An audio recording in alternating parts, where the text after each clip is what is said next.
Listen here, children of the diaspora. Gather close now, real close, cause what I'm about to tell you ain't written in no white man's book, ain't carved on no marble stone in Charleston. This here's a story that lives in the blood, in the scars on our backs, in the wind that still whispers through them abandoned slave quarters down in Georgia red clay country.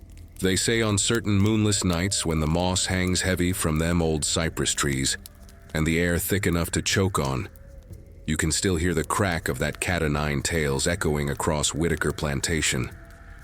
500 times it sang its devil's song on one woman's flesh. 500 times, Lord have mercy. But hear me now, that same whip slick with her holy blood became the sword of righteousness that sent that wicked master straight to hell. Her name was Betty. Betty du Azorrague, we call her in the remembering. Betty of the Lash, born in chains on a ship that crossed the Middle Passage, raised in the cotton fields under a burning sun that showed no mercy, whipped 500 times for daring to protect the child growing in her belly. A child conceived in violence, lost in blood. But Betty didn't die that day at the whipping post. No, sir. The ancestors wouldn't let her. They whispered strength into her wounds. They poured fire into her spirit. And when she rose from that death cabin where they'd thrown her broken body, sweet Jesus, when she rose, she carried something heavier than chains, something sharper than any overseer's blade. She carried the promise of vengeance. This ain't no story for the weak-hearted. This is about blood payment. This is about the day a slave woman took back her dignity with 9 leather strips, and a rage that had been building since the first African foot touched these cursed shores. So settle your soul now, 'cause we going back. Back to 1840s Georgia. Back to them cotton fields white as bone. Back to when human beings were bought and sold like cattle at the auction block. Back to when the only law was the master's word and the only mercy was what you could steal in the dark. The old ones say, the whip remembers every back it kissed. Well, Betty du Azorrague's made damn sure that whip remembered its master's back too. Come walk with me now through this valley of shadow and blood. Let me paint you the picture of a world so cruel, even the devil himself would weep. But remember this, in the deepest darkness, that's when the strongest lights are born. And Betty? Oh, Betty was lightning wrapped in flesh, thunder clothed in slave rags. A storm that had been brewing for 200 years of bondage. The plantation called Whitaker, the year 1845. The whip that drew 500 stripes. The woman who refused to die. This is her testimony, this is her truth. Now listen close. 487. Betty counted in her mind, each number a prayer, each stripe a testament. The Georgia sun beat down merciless on her naked back, already ribboned with old scars from previous corrections, as Master Whitaker called them. The whipping post stood like a wooden cross in the center of the plantation yard, and she was tied to it, arms stretched high, toes barely touching the red clay that drank her blood like it was thirsty for it. Crack. 488. The cat-o'-nine tails sang its devil's hymn. 9 leather strips biting deep, each one tipped with metal that tore flesh clean off bone. Betty's dress, what was left of it, hung in tatters around her waist. The other slaves watched from the cotton fields, forced to witness, their eyes full of tears they couldn't shed, their mouths full of screams they couldn't loose. Even crying for another's suffering could earn you your own turn at the post. Lord have mercy. 489. But Betty didn't scream. Hadn't screamed since number 312, when she'd fainted dead away, only to be revived with a bucket of salt water thrown on her wounds. The overseer, a mean-spirited devil named Cyrus Pike, had laughed then. Wake up, gal. Master said 500, and by God, you gonna count every single one. The pain had stopped being pain somewhere around 200. Now it was just fire, pure fire living in her flesh. Betty's mind drifted, escaped the present horror, floated back 39 years, back to when she was just a child of 8 winters, lying in the suffocating darkness of a slave ship's hold. The smell hit her first in the memory.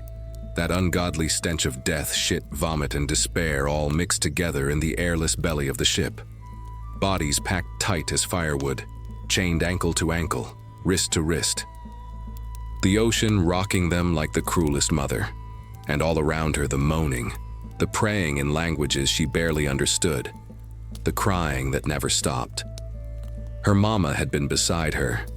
Adaize, her name was, princess, in the Igbo tongue.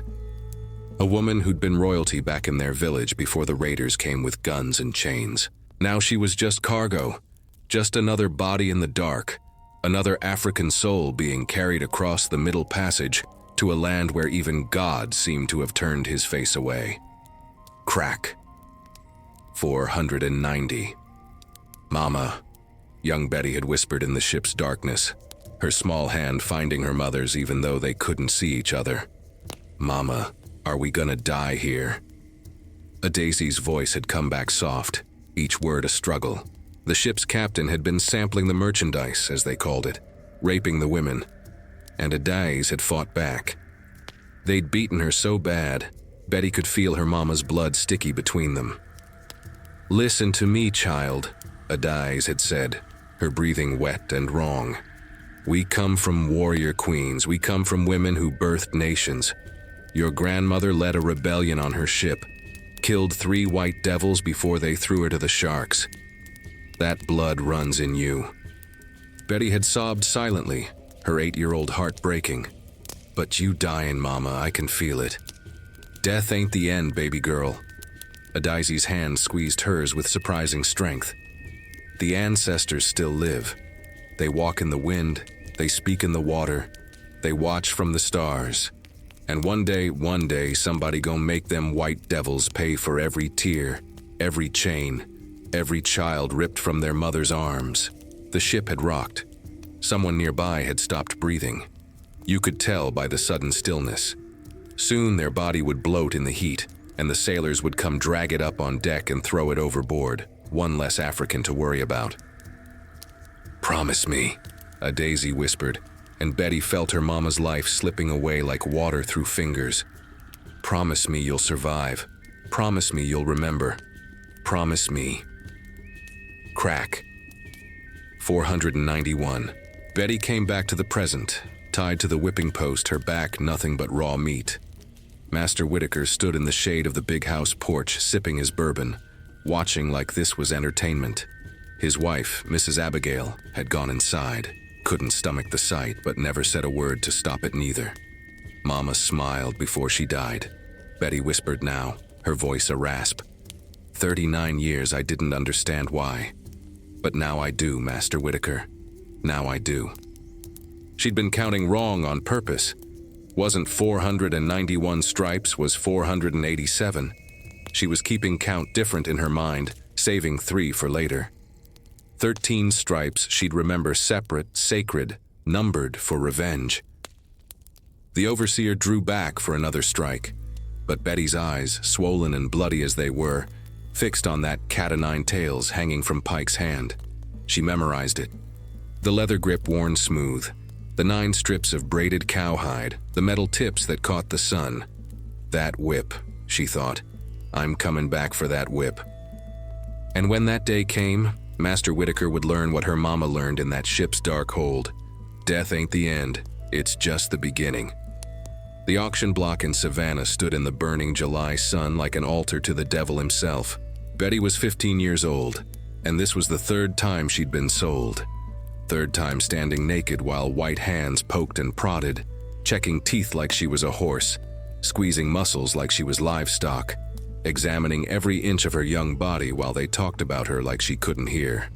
Strong-backed gal, the auctioneer said, a fat man named Horace Grimsby with tobacco juice staining his beard. Good hips for breeding. Nice and young. Plenty of working years left in her. Betty stood on the wooden platform in Johnson Square, right in the heart of Savannah's slave market district. All around her, the city bustled. White ladies with parasols, merchants hawking their goods, children playing in the streets, and here, human beings sold like furniture. The morning had started different, though. Started with Betty still at the McAllister plantation up in Charleston, standing with her mama in the pre-dawn dark, both knowing this was the last time they'd ever see each other.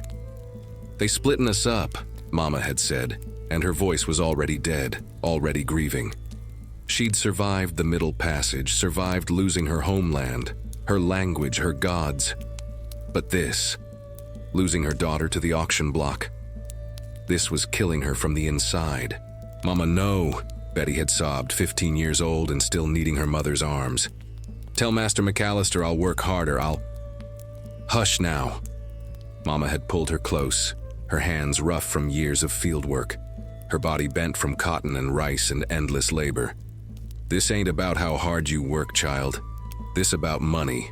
McAllister done lost big at cards and he's selling off slaves to cover his debts." The overseer had come then, separating them rough. "Move it, gal. Wagon's waiting." Betty had watched her mama disappear into the darkness, being led to a different wagon heading west to Alabama. The last sound was her mama's voice, cracking as she sang an old spiritual. "Swing low, sweet chariot, comin' for to carry me home." Now, hours later and miles away, Betty stood on the auction block with 20 other slaves, waiting for the bidding to start. Her skin shone with the oil they'd rubbed on her to make her look healthy. They'd fed her better these past 2 days, fattening her up for sale, even braided her hair nice. "Lot number 17, Grimsby shouted. 15-year-old wench, field hand trained, housebroken, knows her letters." A murmur went through the crowd at that. Literate slaves were dangerous, everybody knew it. Betty's old master's son had taught her in secret, thinking it was funny. Wasn't funny when Betty started reading the Bible herself, finding passages about Moses and freedom that the white preachers never mentioned. The bidding started slow. $200, called a plantation owner from Brunswick. $250, countered a cotton merchant from Augusta. Betty's eyes scanned the crowd, and that's when she saw him for the first time. Master Harlan Whitaker, tall as a pine tree, with eyes cold as a January river. He wore expensive clothes, black suit, silver watch chain, boots polished to a shine. Next to him stood his overseer, the man Betty would later know as Cyrus Pike, built like a bull and mean as a snake. Whitaker was studying her with the look of a man who saw exactly what he wanted and intended to have it. "300, shouted the Brunswick man. "400, came a new voice. A brothel owner from New Orleans, eyeing Betty's young figure with disgusting interest. That's when Whitaker spoke, his voice cutting through the crowd like a knife. $500 and a horse. The crowd went silent. It was an enormous sum for a field hand, even a young, healthy one. Grimsby grinned, showing his rotten teeth. $500 and a horse from Mr. Whitaker of the Whitaker Plantation in Wilkes County, Georgia. Any more bids? Silence. 500 once, 500 twice. Grimsby's gavel came down with a crack that sounded like a whip. Sold to Mr. Whitaker. Betty felt her stomach drop. Something about Whitaker's eyes told her this was going to be worse than any plantation she'd known before. She watched as he counted out the money in crisp bills, then pointed at a lame horse tied to a post. That was the "and a horse" part of the deal. The horse could barely walk. As the overseer Pike came to lead her off the block, Grimsby leaned close to Whitaker and whispered. But Betty's ears were sharp from years of surviving by listening. "That one's got fire in her, Mr. Whitaker. Heard she tried to run twice from McAllister's place. Smart mouth on her, too. She gonna give you trouble." Whitaker smiled then, and it was the smile of a man who enjoyed breaking things. "Good," he said. "I like a challenge, and I got just the thing for troublemakers." He patted something hanging from his belt, a coiled whip, different from the normal ones. Betty would learn later it was called a cat-o'-nine-tails, brought back from his time in the British Navy. 9 leather strips, each one designed to maximize pain. As Pike shackled her wrists and led her toward the wagon, Betty looked back one last time at Savannah. Somewhere out there, her mama was being carried to Alabama. Somewhere out there, her people were scattered like seeds in the wind. But she was going to Georgia, to Whitaker Plantation, to a fate she couldn't yet imagine. Pike leaned close as he threw her in the wagon, his breath reeking of whiskey. "Master Whitaker's right about you, gal. You got fire in them eyes. But don't worry, he real good at putting out fires, real good." 3 months Betty had been at Whitaker Plantation, and already she understood this was hell dressed up as civilization. The big house stood white and proud on the hill, with its columns and its crystal chandeliers visible through the windows at night. But down in the quarters, Lord have mercy, down where the slaves lived in cabins made of rough-hewn logs with dirt floors and roofs that leaked when it rained. That's where the truth lived. 63 souls worked Master Whitaker's land. 63 black bodies breaking their backs in the cotton fields from can't see in the morning till can't see at night. Old Moses, who'd been there 40 years. Young Ruth, just 12, already working adult hours. Big Samuel, strong as an ox but with a limp from when the overseer broke his leg for talking back. And conjure woman Delilah, ancient as the live oaks, who knew the old ways, the African ways, and kept them alive in whispers and root work done in secret. Betty had been assigned to the big house initially, cleaning, cooking, serving. Mrs. Abigail Whitaker was a thin, pale woman who looked like she was slowly disappearing, her eyes always distant, her hands always trembling. She never spoke to the slaves directly if she could help it, just pointed and expected them to understand. But it was the meals that would change everything. That particular October morning, frost had touched the Georgia red clay for the first time that season. Betty was serving breakfast in the dining room. Grits, ham, biscuits, and coffee black as sin. Master Whitaker sat at the head of the table, his 2 sons on either side. The eldest, Caleb, was 19 and had his father's cold eyes. The younger, Thomas, was 16 and seemed uncomfortable with everything, always looking away, always quiet. Betty carried the heavy soup tureen carefully, her arm steady despite its weight. The carpet was thick beneath her bare feet. Slaves weren't allowed shoes in the house. Master said it kept them from getting uppity. She approached the table, set the tureen down gentle as a prayer, and began ladling the steaming soup into Master Whitaker's bowl. That's when it happened. Her hand, steady as it had been every morning for 3 months, suddenly trembled. Maybe it was the cold that had seeped into her bones from the thin blanket in the quarters. Maybe it was exhaustion from being woken 3 times in the night by Mrs. Whitaker's bell, demanding water, demanding her chamber pot emptied, demanding company because she couldn't sleep. Maybe it was the accumulated weight of being property, of being owned, of being less than human in the eyes of everyone in that house. Whatever the reason, the ladle slipped.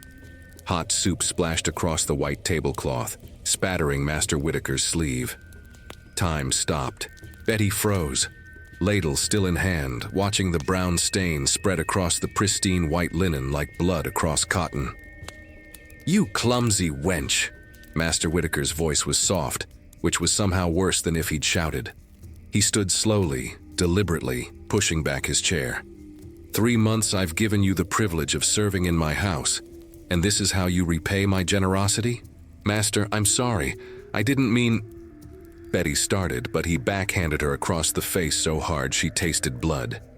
"You don't speak unless spoken to," he said, still in that terrifyingly calm voice. "Pike!" The overseer appeared in the doorway like he'd been waiting for this moment. Maybe he had been.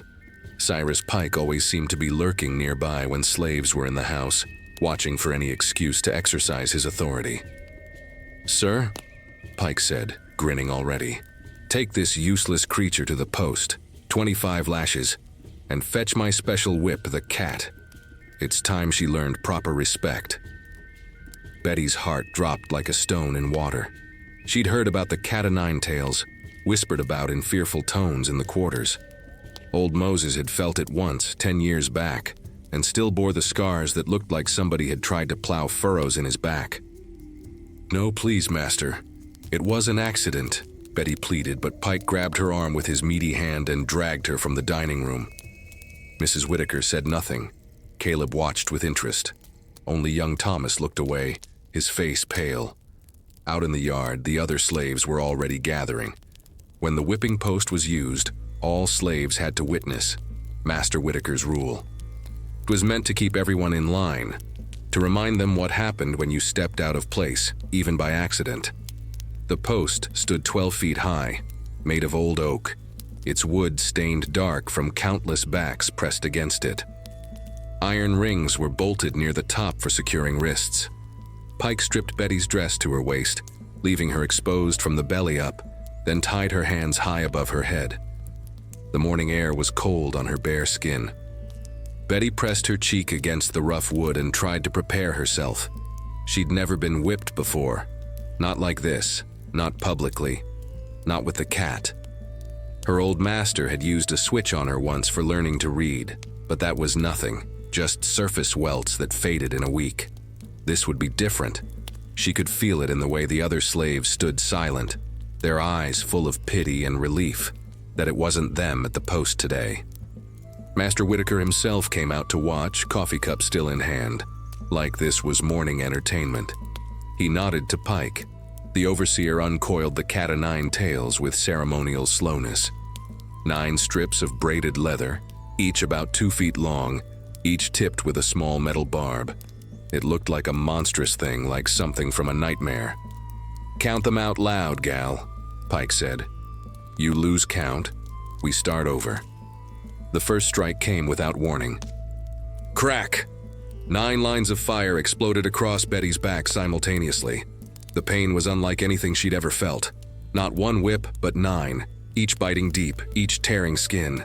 She gasped, couldn't help it, her whole body going rigid. 1, she forced out through gritted teeth. Crack! 2! The sound echoed across the plantation like a gunshot. In the fields beyond, slaves bent to their work, but their ears were tuned to every crack, counting along, thanking God it wasn't them, but knowing it could be, any day, for any reason. Crack. 3. Blood began to run. Betty felt it, warm and wet, trickling down her spine. She bit her tongue so hard she tasted copper. Her grandmother's voice came to her from across the years, from that slave ship's dark hold. "We come from warrior queens. We come from women who birthed nations." Crack. 4. Don't scream, don't give them the satisfaction, don't. Crack. 5. A moan escaped her lips despite her best efforts. Pike laughed. "That's right, gal, sing for us, you gonna sing a lot more before we done." The whipping continued with mechanical precision. Pike was an expert, spacing the strikes to cover her entire back, from shoulders to waist. Each blow overlapped previous wounds, tearing flesh that was already torn. Crack. 11. Crack. 12. Somewhere around 15, Betty started drifting. The pain was so complete, so overwhelming that her mind began to float away from her body. She could see herself at the post from above, see the red ribbons painting her dark skin, see the crowd of slaves watching with tears streaming down their faces, see Master Whitaker sipping his coffee. Crack. 20. Crack. 21. Old Delilah was muttering something under her breath. A prayer, maybe, or a curse. Her fingers were moving in patterns Betty recognized from late-night gatherings in the quarters, when the old woman taught them about the African spirits who still watched over their children in chains. Crack. 24. One more. Just one more. Betty's vision was going dark at the edges. She could barely feel her hands anymore, tied above her head. Her legs trembled, threatening to give out. Crack. 25, she shouted, and it came out like a battle cry. Pike stepped back, breathing hard from the exertion. The cat-o'-nine tails dripped red. Master Whitaker nodded, apparently satisfied. "Cut her down," he said, "and let that be a lesson to all of you. Carelessness in my house will not be tolerated." They cut the ropes, and Betty collapsed like a puppet with severed strings. Big Samuel caught her before she hit the ground completely, his strong arms gentle as he lowered her to the dirt. "Get her to the quarters," Pike ordered, "and somebody clean up that blood before Mrs. sees it. She can't stomach the sight." As they carried Betty away, she remained conscious enough to hear Pike's voice, low and satisfied. "That one's got spirit, all right, but we gonna break it. 25 lashes at a time if we have to." But Betty, barely conscious, her back a mass of bleeding flesh, felt something different than broken. Lying in the dirt, tasting blood and dust, she felt something hardening inside her chest, something like iron, something like rage that had been forged in pain. And as Big Samuel and old Delilah carried her to the cabin, Betty whispered through split lips, "Teach me, Delilah. Teach me the old ways. Teach me how to curse. Because one day, I'm gonna make that overseer scream louder than I did." 2 weeks after the whipping, Betty was back in the big house. Her wounds had scabbed over into raised welts that pulled tight when she moved. But Master Whitaker didn't believe in giving slaves time to heal properly. Work cures all ailments, he liked to say, as if labor was medicine instead of slow death. Old Delilah had tended Betty in the quarters during those 2 weeks. The ancient woman had skills passed down from her grandmother, who'd been a healer in Dahomey before the slavers came. She'd made poultices from roots and herbs gathered in the woods. Devil's shoestring for protection, angelica root for strength, comfrey to help the flesh knit back together. And while she worked, she'd taught Betty things in whispers. "The old spirit's still here," Delilah had murmured, rubbing a foul-smelling paste onto Betty's ravaged back. "They crossed the water with us. Oshun in the river, Ogun in the iron of our chains, Oya in the wind that blows through the quarters at night. The white folk think they took everything from us, but they can't take what lives in the blood, child." Now moving through the big house with a silver tray of tea things, Betty felt different. The pain had changed something in her.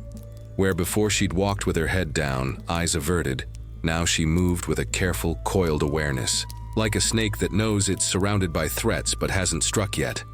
The big house was a monument to wealth built on black suffering, crystal chandeliers from France, mahogany furniture from Honduras, silver from Mexico, carpets from Persia, all of it paid for with cotton picked by bleeding fingers, shipped by ships that had carried Africans in their holds before they carried cargo. Betty climbed the curved staircase to the second floor, where Mrs. Whitaker wanted her afternoon tea. The stairs creaked under her feet. Old Moses said the house was built in 1810, 35 years ago now, and it carried the weight of all those years of cruelty in its bones. She knocked softly on the mistress's door. "Enter," came the weak voice. Mrs. Abigail Whitaker lay on her fainting couch. She was always on that couch, always complaining of headaches and nerves and mysterious ailments that kept her confined to her room. Betty suspected the real ailment was knowledge, the terrible knowing of what her husband did to the slaves, what her sons were learning to do, what this entire system required of everyone who benefited from it. "Your tea, ma'am," Betty said quietly, setting the tray on the side table. "The scones are cold," Mrs. Whitaker said without even touching them. "Take them back. Tell cook I want them hot." "Yes, ma'am." But as Betty turned to leave, the door opened without her touching it. Caleb Whitaker stood in the doorway, tall and lean like his father, with the same ice-water eyes but worse, because in Caleb's eyes was something hungry, something that saw Betty not as property for labor, but as property for pleasure. "Mother," he said, not looking at his mother at all, just staring at Betty. "You should rest. Let me take care of this." "I am resting," Mrs. Whitaker said irritably. "And what do you mean, take care of what?" "The incompetent servants, Mother. This girl brought you cold scones. That's unacceptable." He stepped into the room and Betty felt the air change, felt danger like you feel a storm coming. "I'll escort her back to the kitchen. Make sure cook understands proper standards." Something passed over Mrs. Whitaker's face, a flicker of understanding, of knowledge she didn't want to possess. But she said nothing, just waved her hand dismissively and turned her face to the wall. Caleb smiled. "Come along, girl." Betty had no choice. She picked up the tray and walked past him into the hallway. He followed close behind, too close, and she could smell the tobacco and whiskey on him, even though it wasn't yet 3 in the afternoon. "Not the kitchen," he said softly. "The library. I need to discuss something with you." "Sir, I need to get the scones remade for your mother," Betty said, keeping her voice steady. "My mother will survive waiting a few minutes longer." His hand suddenly gripped her arm, fingers digging in hard enough to bruise. "The library. Now." The Whitaker Library was a room lined floor to ceiling with books that no slave was allowed to touch.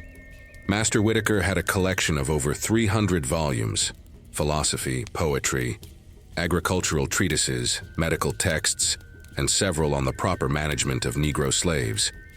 Betty had dusted those books 100 times, had seen their titles, and wondered what forbidden knowledge they contained. Caleb pushed her into the room and closed the door behind them. The lock clicked. Betty set the tray down carefully on a table, her mind racing. The scars on her back suddenly felt like they were on fire.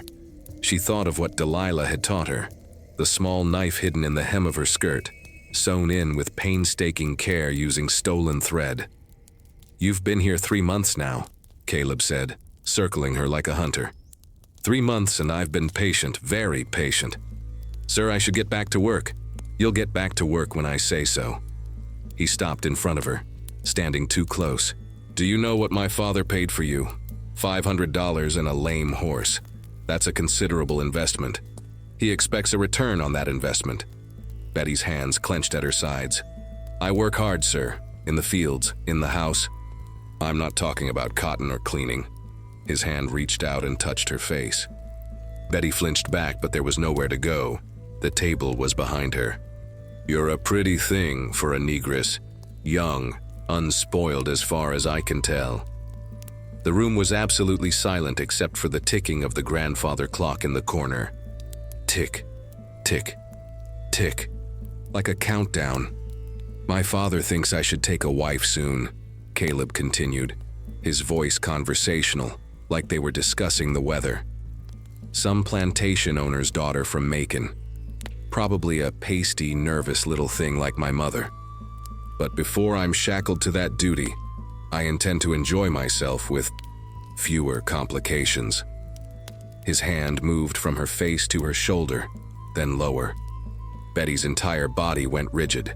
Please don't, she whispered. Please don't. He laughed. You don't get to say please, girl. You don't get to say anything. You're property. You exist to serve. And right now, I'm telling you how you're going to serve me. His other hand grabbed her waist, pulling her toward him. And that's when Betty's hand moved to her skirt hem, fingers finding the small knife hidden there. Just a kitchen paring knife, 4 inches of blade stolen from cook's supplies, but sharp enough. In one smooth motion, she brought it up between them, the point pressing against Caleb's belly through his expensive vest. Take your hands off me, Betty said, and her voice wasn't a slave's voice anymore.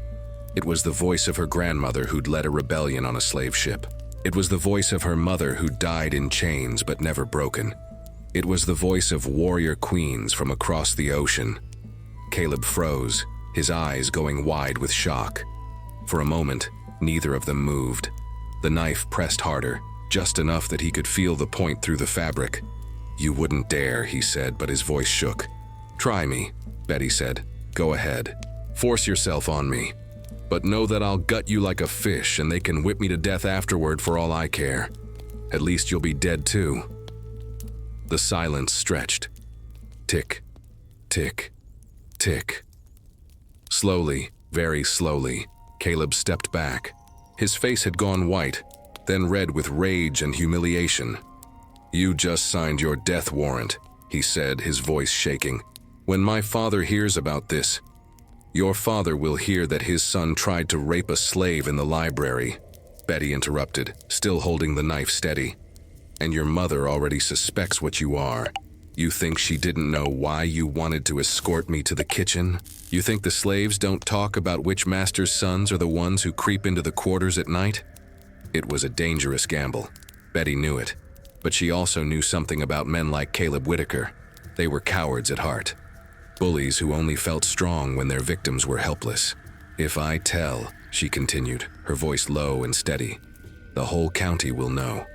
And your precious reputation? That plantation daughter from Macon you're supposed to marry? Her father won't want his daughter married to a man known for forcing himself on slaves. That's fine if it's secret, but public knowledge? Different story. Caleb's jaw worked, his hands clenched into fists. For a moment, Betty thought he might try to rush her anyway, consequences be damned. But then he straightened his vest, smoothed his hair, and looked at her with pure hatred. "This isn't over," he said. "Yes, it is," Betty replied. "Because if you try again, I won't hesitate, and I won't aim for your belly next time.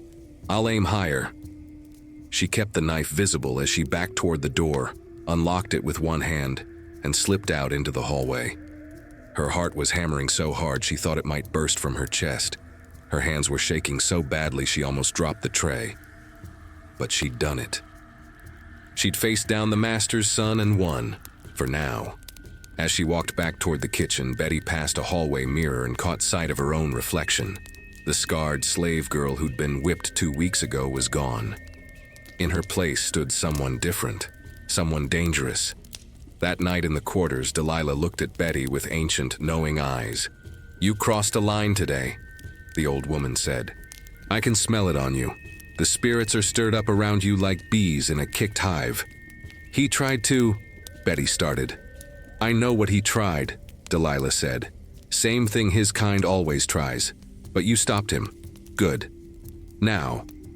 She pulled out a small cloth bag from her bosom. "You're gonna need this. Mojo bag. Keep it on you at all times. High John the Conqueror root inside, bit of sulfur, some graveyard dirt from a murdered man's grave. It'll protect you from evil intentions and give you strength for what's coming." "What's coming?" Betty asked. Delilah's eyes were sad and old as the world. "War, child. You started a war today, and in war, people die." Betty took the mojo bag and tied it around her neck, feeling its weight settle between her breasts like a second heartbeat. "Then I better make sure I'm not the one who dies." Winter came to Georgia that year like judgment itself, cold and unforgiving. The quarters leaked worse than ever, and the thin blankets did nothing against the wind that whistled through the cracks in the log walls. But Betty barely noticed the cold. She had bigger worries growing inside her belly. 3 months had passed since the incident in the library with Caleb. He'd kept his distance since then, throwing hateful glances her way but never approaching. Betty had thought maybe, just maybe, she'd won that particular battle. She'd been wrong about the war. It was Master Whitaker himself who came for her. Late December night, frost covering everything like a shroud. Betty was sleeping in her corner of the women's cabin when rough hands grabbed her. She woke gasping, reaching for the knife that stayed hidden in her clothes even while she slept. "None of that now," Master Whitaker's voice came from above her. He smelled of bourbon and cigar smoke. "You try that knife trick on me and I'll have every finger on your hand cut off. Understand?" Betty went still. Around her in the darkness, the other women in the cabin pretended to sleep, but she could feel them listening, their breathing shallow with fear and gratitude that it wasn't them being taken tonight. "Yes, Master," she whispered. "Good girl. Now come along, quietly." He dragged her from the cabin into the freezing night.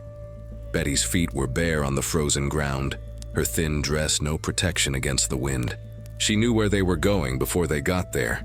The big house loomed ahead, its windows dark except for one lamp burning in the master's study. Inside, a fire roared in the fireplace, making the room stifling hot after the cold outside. Master Whitaker pushed her into a chair and stood before her, still wearing his dinner clothes, his face flushed from alcohol and something darker. "My son tells me you threatened him," he said conversationally, pouring himself another bourbon from the crystal decanter. "Says you pulled a knife on him. Is that true?" Betty's mind raced. Deny it? Tell the truth? Either way could mean death. "He was inappropriate, Master. I defended myself." "Inappropriate?" Whitaker laughed, but there was no humor in it. "He's the master's son. You're a slave.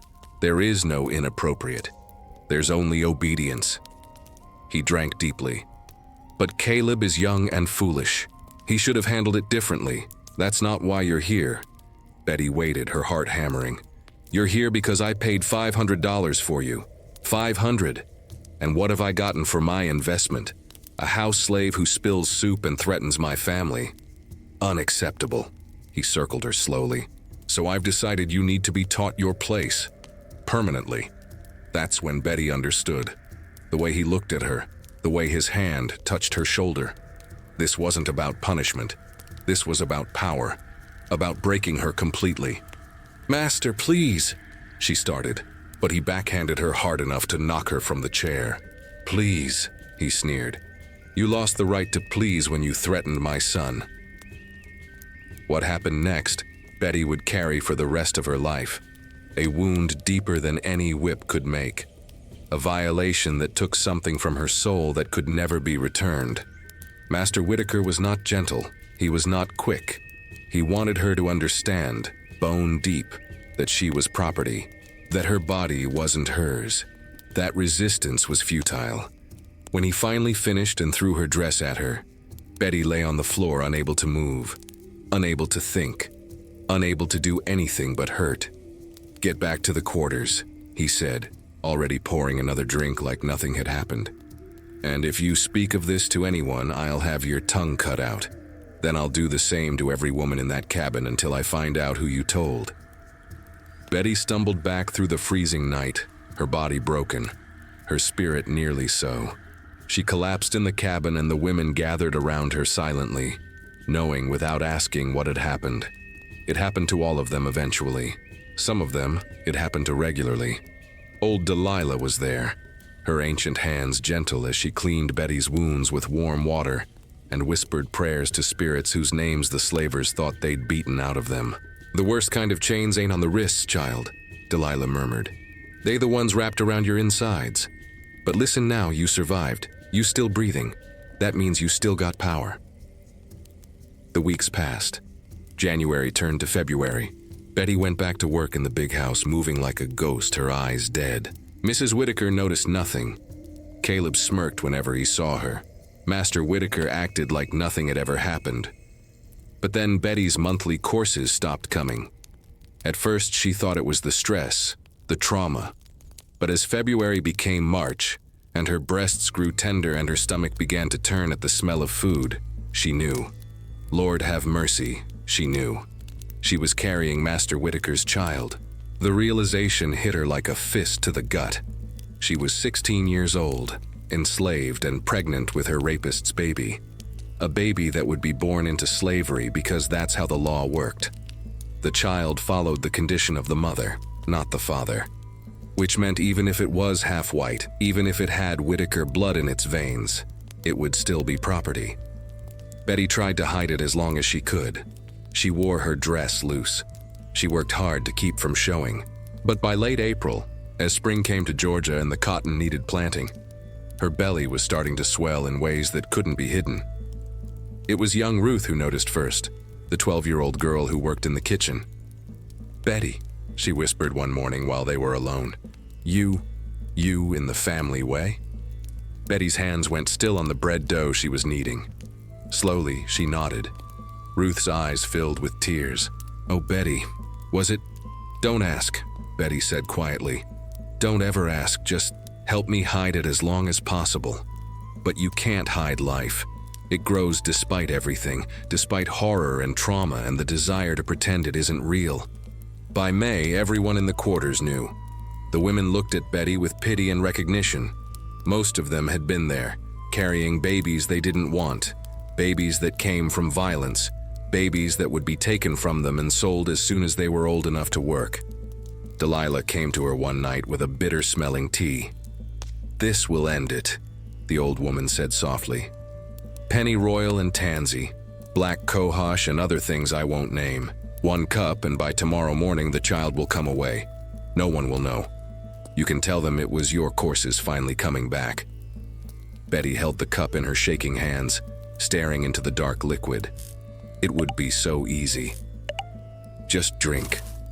Let the baby go. End the reminder of what had been done to her. But something stopped her. Maybe it was the memory of her own mother, dying on that slave ship but holding Betty close to the very end. Maybe it was the knowledge that this baby, innocent of the circumstances of its creation, was still half hers, half warrior queen, half survivor. "No," Betty said finally, pushing the cup away. "This baby didn't ask to be made this way, and it's the only family I got left in this world."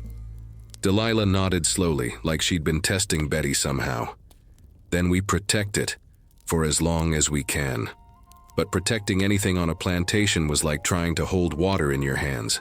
It slipped away no matter how tight you gripped. It was early June when Master Whitaker finally noticed. Betty was serving dinner, her belly now too swollen to hide beneath her dress. He looked at her stomach, and his face went through several expressions. Surprise, understanding, then cold calculation. "You," he said, pointing at Betty with his fork. "When did this happen?" Betty kept her eyes down. 5 months ago, Master." She watched understanding dawn on his face. 5 months ago was December. Was the night he'd taken her to his study? "I see," he said quietly. For a moment, something almost like shame crossed his features. Then it hardened into anger. "You will not speak of this, to anyone. You understand?" "Yes, Master. The child, when it comes, will work the fields like any other slave. I'll not have it said that I show favoritism to bastards." Betty said nothing. What was there to say?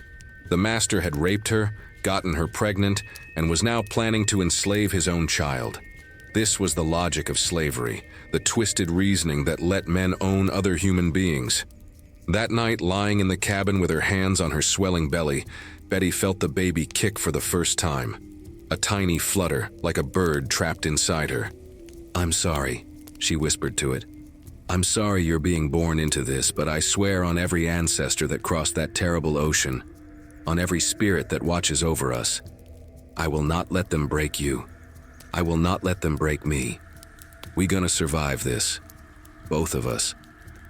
But as summer heat descended on Georgia and her belly grew larger, Betty knew in her bones that Master Whitaker wouldn't let her carry this baby to term without one final act of cruelty. And she was right. July in Georgia was hell's own season, and the summer of 1845 was the worst anyone could remember. The sun beat down like God's judgment, turning the red clay to dust and the cotton fields into a furnace. Slaves dropped from heat exhaustion. 2 had already died that month, their bodies buried in the slave cemetery beyond the quarters where wooden crosses marked countless forgotten souls. Betty was 7 months pregnant, her belly swollen huge, and still Master Whitaker forced her to work. Not in the big house anymore. He'd moved her to field work once her condition became obvious, as if hiding her from Mrs. Whitaker's increasingly suspicious glances. So Betty picked cotton under the burning sun, her back aching, her swollen feet bleeding in the rough shoes they gave field hands.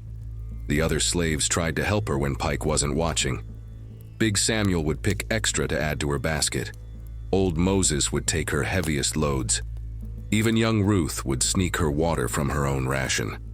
But there was only so much they could do when the overseer's eyes were always watching, always looking for any excuse to exercise his authority with that terrible whip. It was a Tuesday morning when everything came apart. Betty was working her row, moving slow because of the baby, when she heard shouting from the direction of the big house. Master Whitaker's voice, loud with rage, then Caleb's arguing back. She couldn't make out the words, but the anger was clear. Pike came striding into the fields, his face twisted with something that might have been anticipation. "You," he said, pointing at Betty. "Master wants you, now."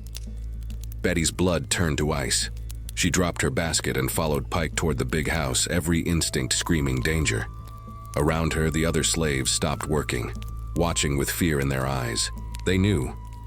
Somehow, they all knew this was going to be bad. Master Whitaker stood on the porch of the big house, his face red with fury.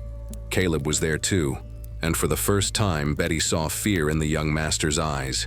Standing between them was Mrs. Whitaker, and her face was like carved stone.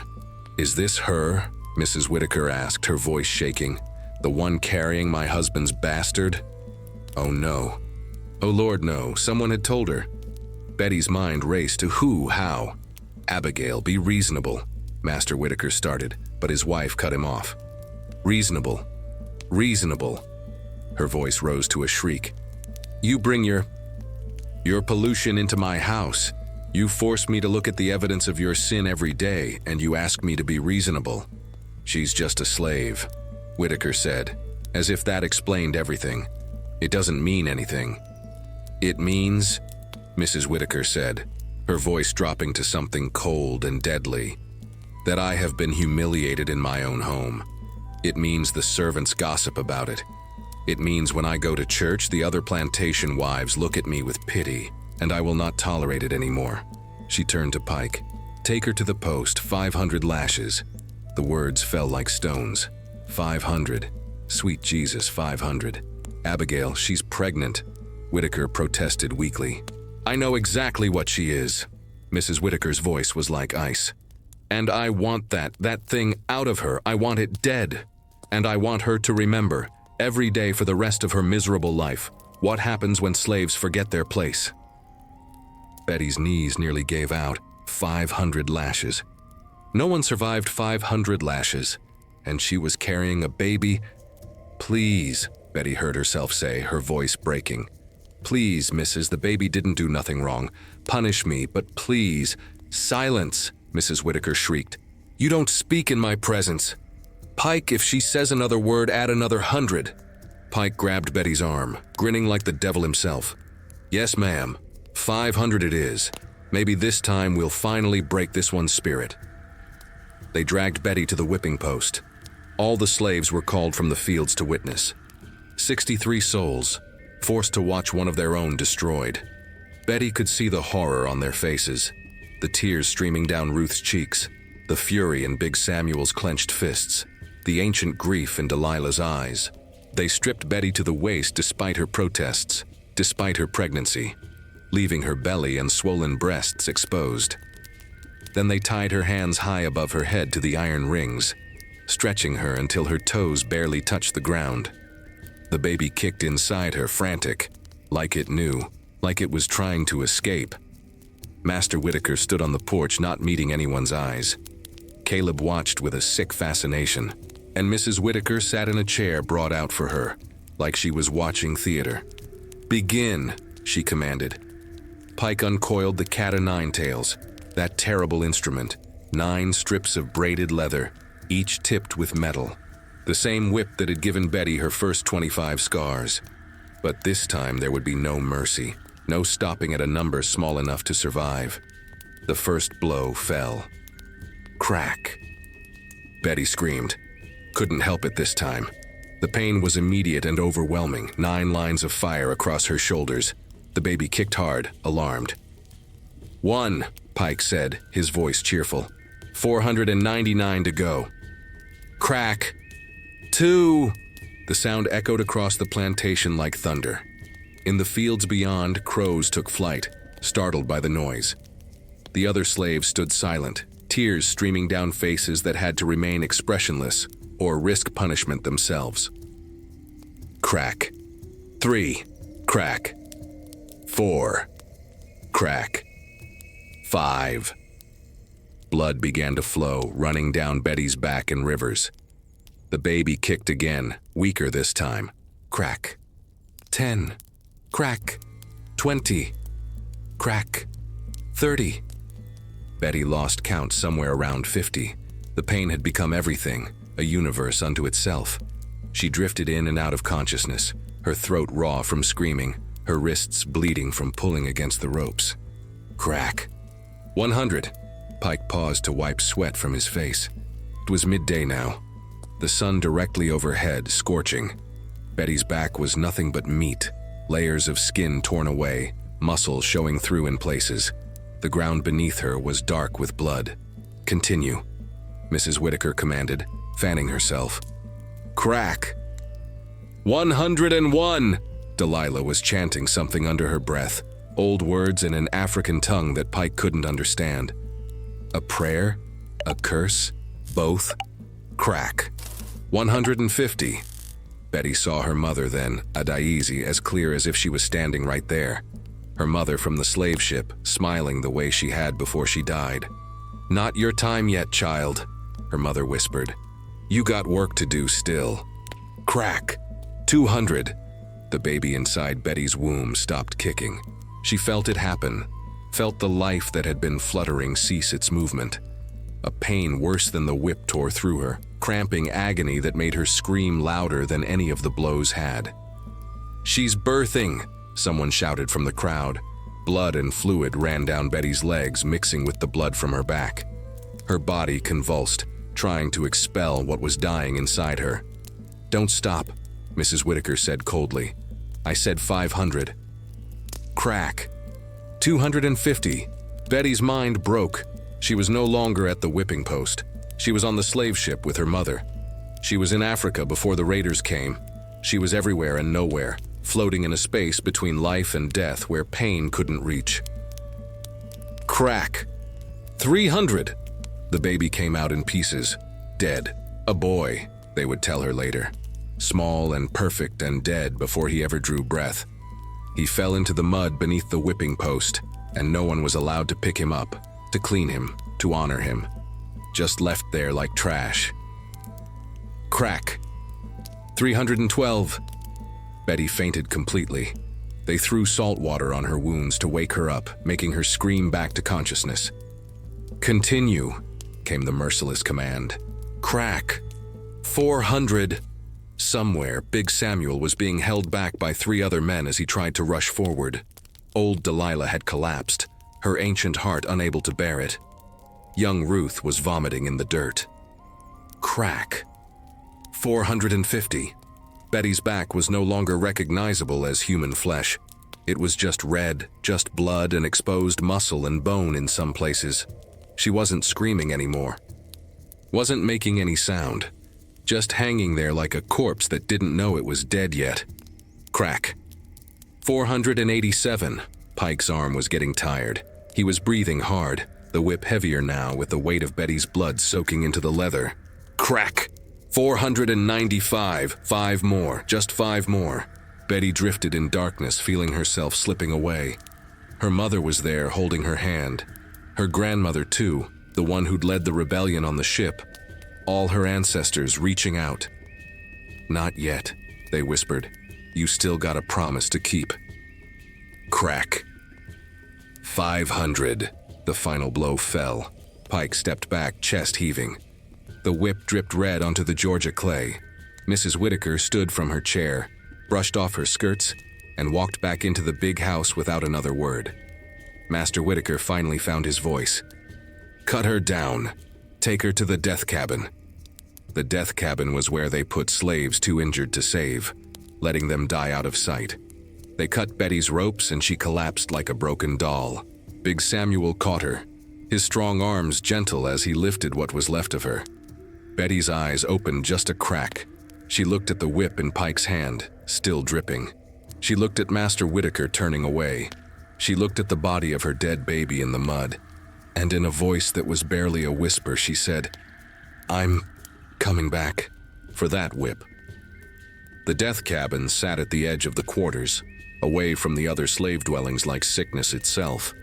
It was where they put the ones too broken to mend, slaves who'd been crushed by cotton gins, trampled by horses, or whipped beyond recovery.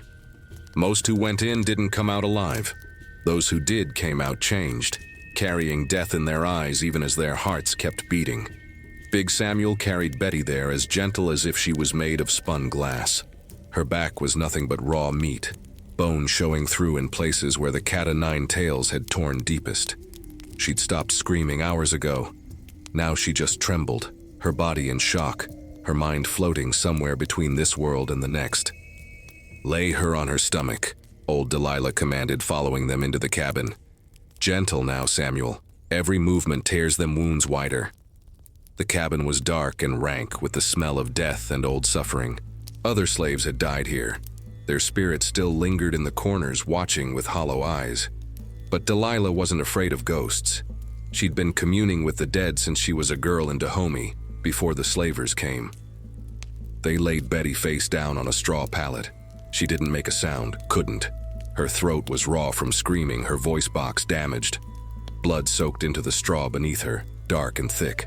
"She ain't gonna make it," Samuel said quietly, his voice breaking. He'd seen too many die after whippings, knew the signs. Nobody survives 500 lashes. Nobody. "Then she gonna be the first," Delilah said firmly.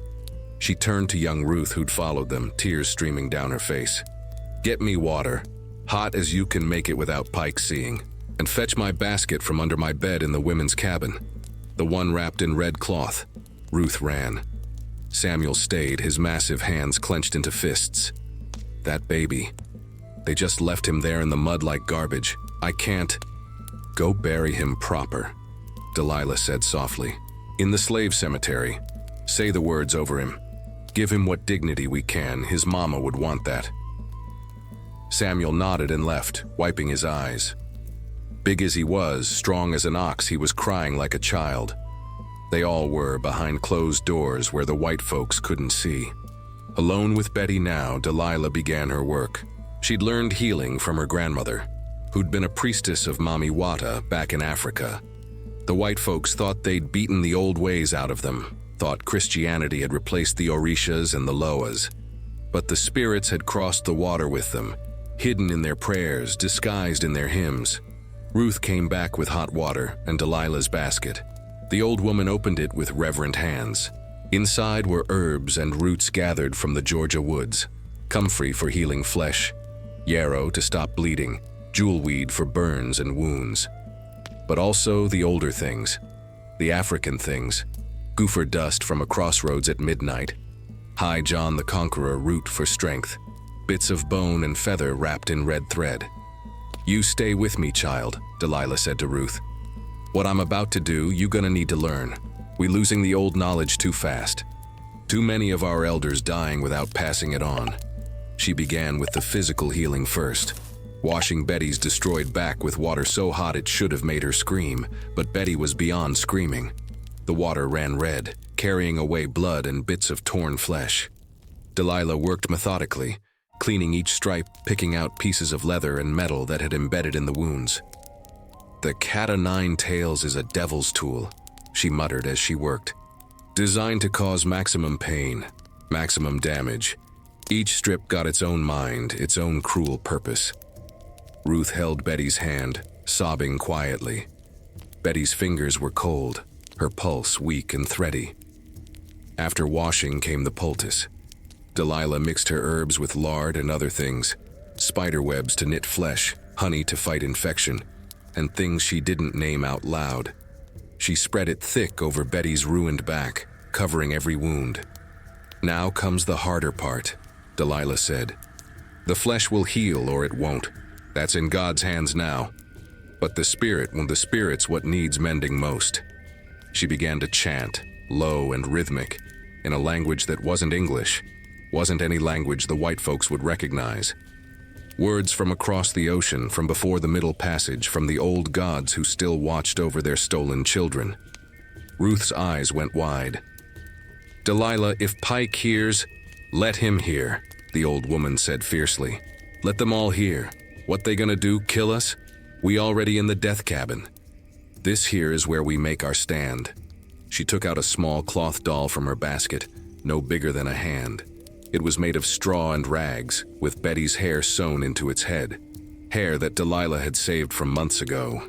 "This here's a Wanga doll," she explained to Ruth. "We use it to call Betty's spirit back from wherever it's wandering. 'Cause right now, child, her spirit's halfway to the other side. She wants to die, wants to join that baby, join her mama, join all the ancestors who've gone before. We gotta give her a reason to stay." Delilah placed the doll on Betty's chest, right over her heart. Then she took Betty's hand and pressed something into her palm, the mojo bag she'd made months ago, the one for protection. "Betty," she said loudly, commanding. "Betty, you hear me? This is Delilah talking. You come back now, you hear? We ain't done with you yet." Nothing. Betty lay still as death, barely breathing. "Your mama's waiting for you on the other side," Delilah continued. "I know she is. And that baby boy, he's there too. They calling you home. But child, listen, they calling you home to rest, and rest ain't your destiny yet. You got work to do here first." Still nothing. Delilah's voice grew stronger, filling the cabin. "You remember what you said? Right before you passed out? You said you was coming back for that whip. You made a promise, Betty. And the ancestors don't take kindly to broken promises." A tremor ran through Betty's body. Her fingers twitched around the mojo bag. "That's right," Delilah said. You feel that? That's your rage, child. That's your fury. That's the same fire that made your grandmother fight on that slave ship, that made your mama smile before she died. Don't let them take it from you. Betty's eyes fluttered open, just a crack. Her lips moved, forming words with no sound. Delilah leaned close. What's that? Kill him? Betty whispered so faint it was almost nothing. Kill them all. Yes, Delilah breathed. Yes, child. Hold on to that. Let it keep you alive. Over the next 3 days, Betty drifted between life and death like a boat on rough water. Sometimes she was conscious, sometimes not. When she was awake, the pain was unbearable.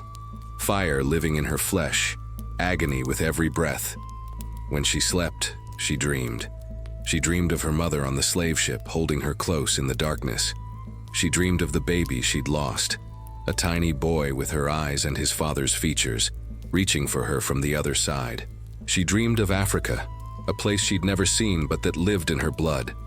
Vast savannas, enormous trees, drums beating like heartbeats, women dancing with their heads held high and no chains on their ankles.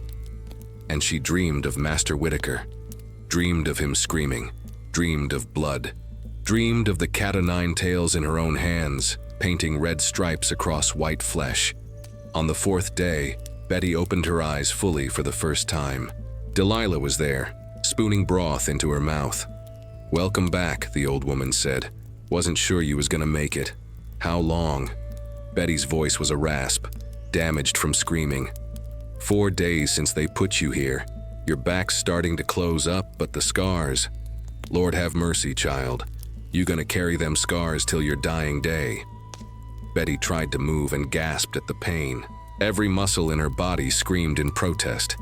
But she was alive. Against all odds, impossibly, she was alive. The baby? She asked, though she already knew. Samuel buried him proper, said words over him from the good book. He's at rest now. Tears ran down Betty's face into the straw. For the baby she'd never hold. For the life that had been snuffed out before it began. For all the black children born into chains. All the mothers who'd lose them to sale or death or cruelty. Master Whitaker think you gonna die, Delilah said quietly. Pike told him wasn't no way you'd survive. They already got somebody else doing your work in the big house. Good, Betty whispered. Let them think I'm dying. Let them forget about me. She looked at Delilah with eyes that held something new in them, something hard and sharp as broken glass. You teach me everything, the old ways, the roots and herbs, the curses, all of it. Child, that knowledge is sacred. I don't care about sacred, Betty said. I care about revenge. You said I got work to do. Well, this is the work, teaching me how to kill the masters who think they're gods. Delilah was quiet for a long moment. Then she nodded slowly. Then we begin tonight. But know this, once you walk this path, there ain't no turning back. The spirits don't forgive those who summon them for vengeance and then lose their nerve. You commit to this. You commit all the way to the end. I've been committed since the first lash, Betty said. I just didn't know it yet. 6 weeks Betty spent in the death cabin, healing slow as winter sunrise. The wounds on her back closed up eventually, but what remained was worse than open flesh. The scars were raised and thick, crisscrossing her entire back from shoulders to waist in a pattern of suffering that told its own terrible story. 500 stripes, each one a testament to cruelty. But Delilah saw something else in those scars. It was a humid August night, mosquitoes thick in the air, when the old woman came to Betty with a strange expression on her ancient face. She carried a single candle and her basket of roots and mysteries. Let me see your back, she said. Betty pulled off her rough shirt. She wore men's clothes now, easier to move in, easier to work in. She'd been assigned back to field labor once Master Whitaker determined she wasn't going to die. He wanted her as far from the big house as possible, wanted to forget the evidence of his sin. Fine by Betty. The farther from that place, the better. Delilah held the candle close, studying the scars with eyes that had seen 7 decades of life and death. Her gnarled fingers traced the patterns following the raised ridges of scar tissue. "Lord have mercy," she whispered. "Child, do you know what this is?" "Scars," Betty said flatly. "Evidence of what they did to me." "More than that." Delilah's voice was filled with something like awe. "Come here, Ruth, Moses, Samuel. Y'all need to see this." The others had been gathering in the quarters after the field work ended, the brief hours between labor and sleep when they could be human instead of property. They crowded into the cabin, and Delilah positioned Betty so the candlelight fell across her back. "Look," she said, tracing the scars with her finger. "Here, this line that runs straight down, that's the path of the Savannah River. And these crossing here, that's where the old trading post used to be before it burned down. And this pattern here, where 3 lines meet, that's the crossroads 5 miles north where the Underground Railroad conductors leave messages." Betty twisted to look over her shoulder, not understanding. "What are you saying?" "I'm saying the overseer, without meaning to, gave you a map. A map of the land around this plantation. The scars follow the paths, the roads, the waterways. It's all here, written in your own flesh." Old Moses peered closer, his failing eyes squinting. "Sweet Jesus, she's right. Look here, this curved line. That's the bend in the creek where we used to fish before Master caught us. And this straight section, that's the old wagon road to Augusta. The spirits work in mysterious ways," Delilah said softly. "They took your suffering and turned it into knowledge. Every scar is a landmark. Every raised ridge is a path to freedom." Betty's mind reeled. She reached back, touching the scars she couldn't see but could feel. All these weeks she thought they were just marks of shame, evidence of degradation. But they were more. They were a map, a guide. "Show me," she said urgently. "Show me every path, every landmark. I want to know my own back better than any white man knows his surveyed land." And so, night after night, Delilah and the others taught Betty to read the map written on her own body. They would gather in the quarters after dark, speaking in whispers while a lookout watched for patrollers. Delilah would trace a scar and name what it corresponded to in the world outside the plantation. "This thick ridge here that runs diagonal, that's the path through the swamp. Dangerous, full of cottonmouths and gators, but it's how the runaways go because the dogs can't track through water. And this cluster of small marks near your right shoulder blade, that's where the old oak stands, the one struck by lightning 10 years back. The conductors on the Underground Railroad use it as a meeting point. They carve symbols into the bark. A star means it's safe to move north. A cross means lie low. This long scar down your spine, the deepest one, that follows the North Star's path in the sky. When you're lost, when you're running, you follow that line on your back and it'll point you true north." Betty absorbed it all, memorizing every detail. But more than geography, Delilah taught her other things, the old ways, the African ways that had survived the Middle Passage hidden in songs and stories and prayers. She learned about conjuring, about root work, about how to use the plants and minerals of the Georgia earth for healing or for harm. Delilah showed her which mushrooms could sicken without killing, which roots could bring on visions, which leaves could be burned to create smoke that confused the hounds used to track runaways. "This here's graveyard dirt," Delilah said one night, showing Betty a small jar of dark earth. "Taken from the grave of a murdered man, taken at midnight. You mix this with sulfur and salt, you got yourself a powerful protection. Sprinkle it across a doorway evil can't cross. Put it in a mojo bag, ain't no curse can touch you." "And for hurting someone?" Betty asked. "What if I want to cause pain, not prevent it?" Delilah's eyes grew dark. "Child, you sure you want to walk that road? Conjure for protection, for healing, for love, that's one thing. But conjure for harm, for vengeance, for death, that's a steep price to pay. The spirits don't give power without taking something in return." "I already paid," Betty said, her voice hard. "I paid with 500 lashes. I paid with a dead baby. I paid with every day I've spent in chains. If the spirits want more, they can take it. But I'm learning how to fight back."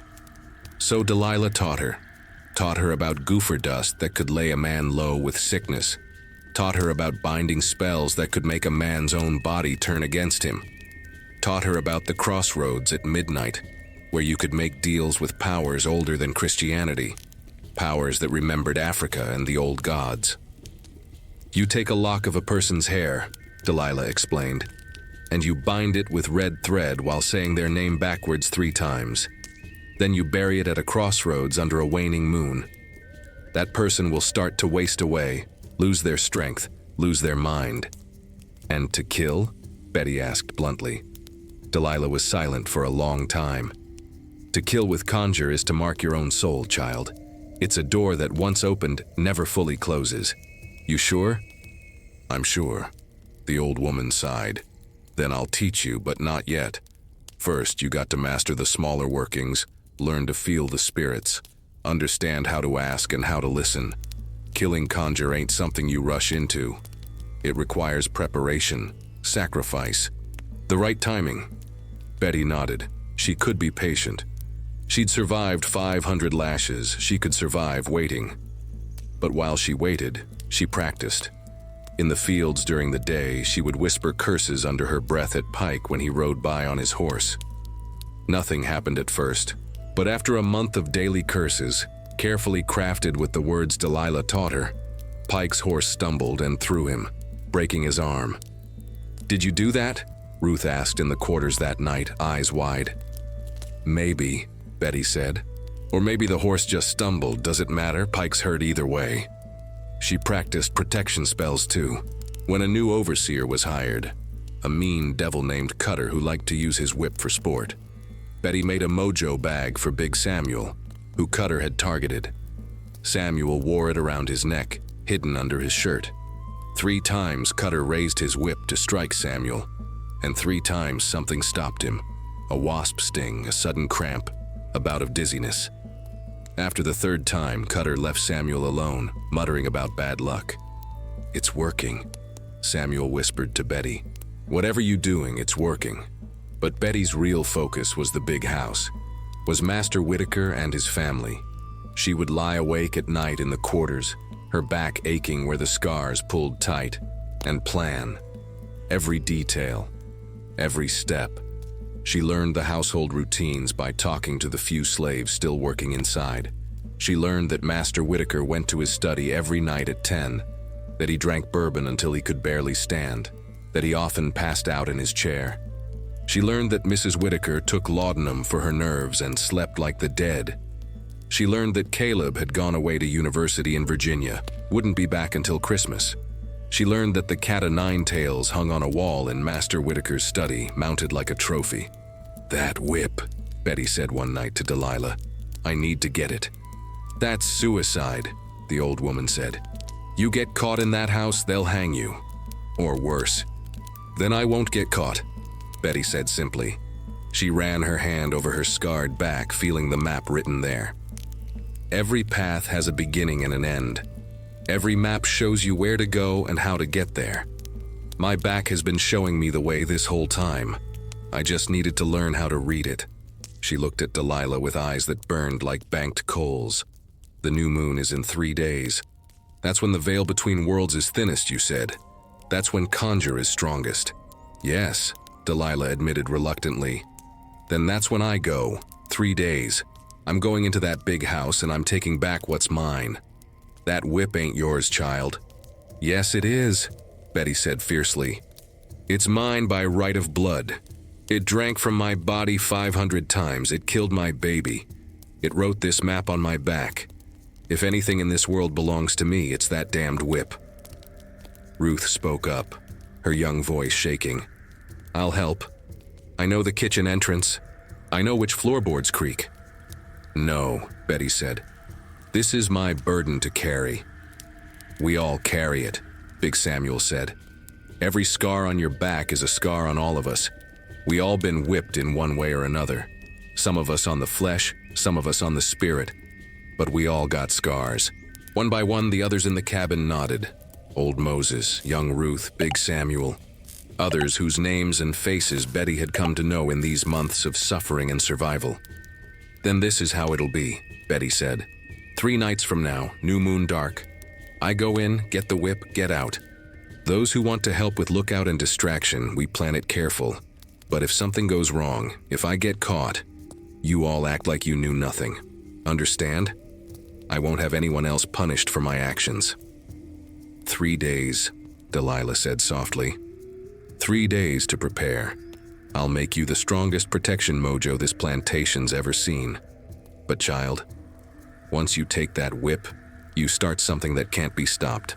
You ready for that? Betty touched her scarred back one more time, feeling the map of her suffering, the atlas of her rage. I've been ready since the first lash fell.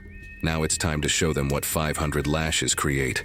Not a broken slave, but something far more dangerous.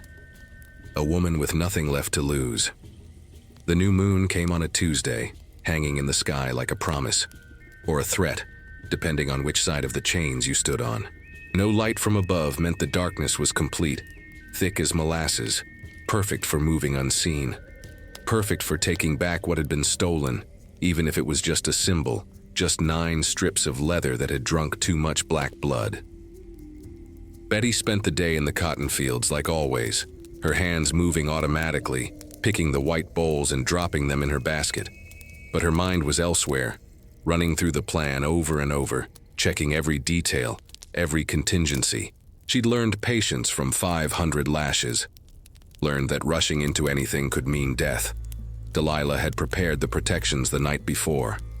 A mojo bag stronger than any she'd ever made, containing High John the Conqueror root for courage, devil's shoestring to trip up enemies, graveyard dirt from a hanged man's grave for protection against violence, and a piece of iron, old nail she'd found, because iron held power over evil spirits and evil men alike. "Wear this around your neck," the old woman had said, pressing it into Betty's hands. "And remember, move like water, not like fire. Water flows around obstacles. Fire announces itself." Now, as the sun set over the Georgia red clay and the field hands trudged back to the quarters, Betty felt the mojo bag warm against her skin, pulsing like a second heartbeat. The spirits were awake tonight, restless, waiting. She ate her evening ration, cornmeal mush and a bit of salt pork, though she tasted nothing. Her stomach was tight with anticipation. Around her in the quarters, the others tried to act normal, but the tension was palpable. Everyone knew what was happening tonight, though nobody spoke of it directly. Big Samuel caught her eye and nodded once. He'd be the lookout, positioned where he could see the big house. Ruth would create a distraction if needed. She still worked in the kitchen sometimes, knew the house's rhythms. Old Moses would keep watch on the quarters end, make sure no patrollers came sniffing around.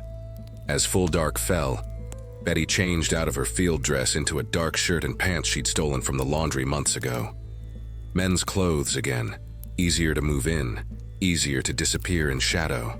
She tucked the small knife into her waistband, the same one she'd threatened Caleb with all those months ago, and she waited. 10 o'clock came. From the quarters they could see lamplight in Master Whitaker's study window, right on schedule. He was in there now, drinking his bourbon, reviewing his plantation ledgers, counting his profits built on broken backs. Betty slipped out of the cabin like smoke, keeping low, moving from shadow to shadow.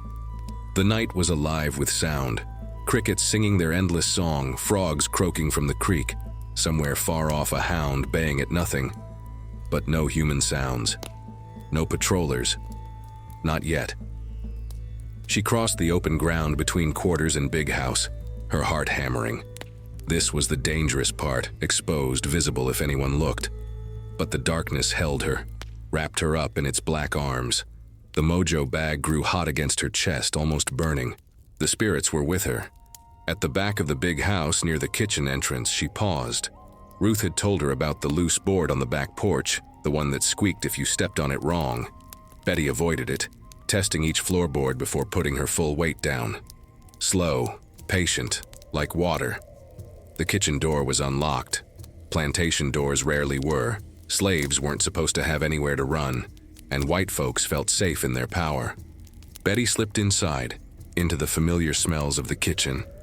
Yesterday's bread, cold grease, wood smoke. She'd worked here for 3 months before the whipping, knew every corner, through the kitchen, into the hallway. The big house was dark except for the line of light under Master Whitaker's study door. Betty could hear him in there, the clink of glass on wood, the rustle of papers, the creak of his chair as he shifted his weight. The study was at the end of the hall. The cat-o'-nine-tails hung on the wall inside, mounted like a hunting trophy. Betty had seen it there during her months of service, had looked at it every time she cleaned that room, memorizing its position, planning this moment. She moved down the hallway, her bare feet silent on the carpet runner, past the dining room where she'd spilled the soup that earned her first whipping, past the parlor where Mrs. Whitaker held her afternoon teas, past the stairs where Caleb used to watch her with hungry eyes. The study door was closed but not locked. Why would it be? Who would dare enter uninvited? What slave would be foolish enough to approach the master's private space? Betty put her hand on the doorknob. The metal was cold under her palm. This was it. The moment everything changed. Once she opened this door, there was no going back. She'd be a thief, an intruder. If caught, she'd hang or worse. She thought of her mother dying in the slave ship, smiling that mysterious smile. She thought of her grandmother fighting on that ship, killing 3 white men before they threw her to the sharks. She thought of the baby boy buried in the slave cemetery, who never got to draw breath, never got to be free. She turned the knob and pushed the door open, smooth and silent. Master Whitaker sat at his desk with his back partially to the door, bent over his ledger book. A lamp burned on the desk. The bourbon bottle was half empty. He was absorbed in his work, calculating profits, counting the value of human flesh. And there on the wall, mounted on brass hooks, was the cat-o'-nine-tails. It looked almost innocent in the lamplight. Just leather strips, just a wooden handle. You couldn't see the blood dried into it, the bits of flesh caught in the metal tips, the souls it had wounded. But Betty could feel it. Could feel the malevolence radiating from it like heat from a fire. She moved into the room, her eyes fixed on the whip, nothing else mattering. 3 steps, 4, 5. Master Whitaker's breathing was steady, unaware. He took a drink, made a note in his ledger. The scratch of his pen was loud in the quiet. Betty reached for the whip. Her fingers touched the wooden handle, and it was like touching lightning. Power surged through her. Her own rage. The rage of every person who'd felt this weapon. The accumulated fury of generations. The whip practically leaped into her hand, like it had been waiting for her, like it knew. That's when Master Whitaker sensed something, some animal instinct, some prickling of the hairs on the back of his neck. He started to turn in his chair. Betty froze, the whip in her hand, standing in the lamplight like a ghost made flesh. Their eyes met. For a moment, neither moved. Recognition flared in Whitaker's eyes. Surprise, then understanding, then fear. He saw Betty holding the cat-o'-nine-tails, saw the look on her face, and maybe for the first time understood that he'd created something he couldn't control. "Yudi," he started, reaching for the pistol he kept in his desk drawer. But Betty was already moving, already running. Out the door, down the hallway, through the kitchen. Behind her, she heard his chair crash back, heard him shouting for Pike, for his wife, for anyone. "Thief, slave in the house, someone stop her!" Betty burst out the back door and ran. Ran like her grandmother on that slave ship, fighting to the last. Ran like her mother crossing the ocean, surviving when so many didn't. Ran like freedom itself was chasing her instead of capture. Big Samuel appeared from the shadows, his massive form blocking the path behind her. "Go!" he shouted. "I'll slow them down!" She didn't look back. Couldn't. The whip was clutched in her hand, its handle slick with her sweat or maybe with memory blood. She couldn't tell. She ran for the quarters, her lungs burning, her scarred back pulling tight. Behind her, the big house erupted in chaos. Lights coming on, dogs starting to bark. Men's voices shouting, Pike's voice above all others, screaming for the patrollers, for the hounds, for blood. Betty made it to the women's cabin and burst through the door. Delilah was waiting, eyes wide. "Under the floorboards," the old woman commanded. "The loose one in the corner, quick." They pried up the floorboard, a hiding place that had concealed runaways before, that held secrets the white folks never discovered. Betty dropped the cat-o'-nine-tails into the dark space beneath, then lowered herself after it, squeezing into the tight darkness. Delilah replaced the board just as heavy boots stomped onto the porch. The door crashed open. Pike stood there with a lantern and a pistol, his face twisted with rage. "Where is she? Where's that thieving bitch?" "Who you talking about?" Delilah asked, her voice calm as Sunday morning. Around her, the other women in the cabin sat up in their beds, rubbing their eyes like they'd been sleeping. "Betty, the one with the scarred back, she was in the master's house. Betty," Delilah gestured to an empty pallet in the corner. "She been sick all day, fever. Ain't left this cabin since noon. Right, sisters?" The other women nodded, murmuring agreement. "That's right. Been here all night. Heard her coughing something terrible." Pike's eyes narrowed. He stalked through the cabin, overturning pallets, checking corners, his boots stomping on the very floorboard that concealed Betty and the whip. She held her breath in the darkness below, the weapon pressed against her chest, her heart so loud she was sure he'd hear it. But he didn't. The mojo bag worked its magic, or the spirit smiled on her, or maybe Pike was just too drunk and angry to think clearly. After a moment, he stormed back out, shouting for the others to search the rest of the quarters. In the darkness beneath the floorboards, Betty clutched the cat-o'-nine-tails to her chest and smiled. She'd done it, stolen the master's prized weapon, taken back a piece of her own suffering, and though they'd search all night, though they'd tear the quarters apart looking for it, they wouldn't find it. Not yet. Not until Betty was ready to use it for its true purpose. The whip had drunk from her body 500 times. Now it was time to teach it a new taste, the taste of white blood. 3 months passed, and the plantation settled into an uneasy quiet like the silence before a storm. Master Whitaker never found his whip. He'd torn the quarters apart that night, searched every cabin, questioned every slave, even offered a reward for information. But walls have ears and tongues have memory, and not a single soul betrayed Betty. The silence of the enslaved was its own kind of power. Without his prized cat-o'-nine-tails, Whitaker ordered a new whip from Charleston, but it wasn't the same. That old one had been special, brought back from his Navy days, and its loss ate at him like a cancer. He grew meaner, more suspicious, drinking heavier.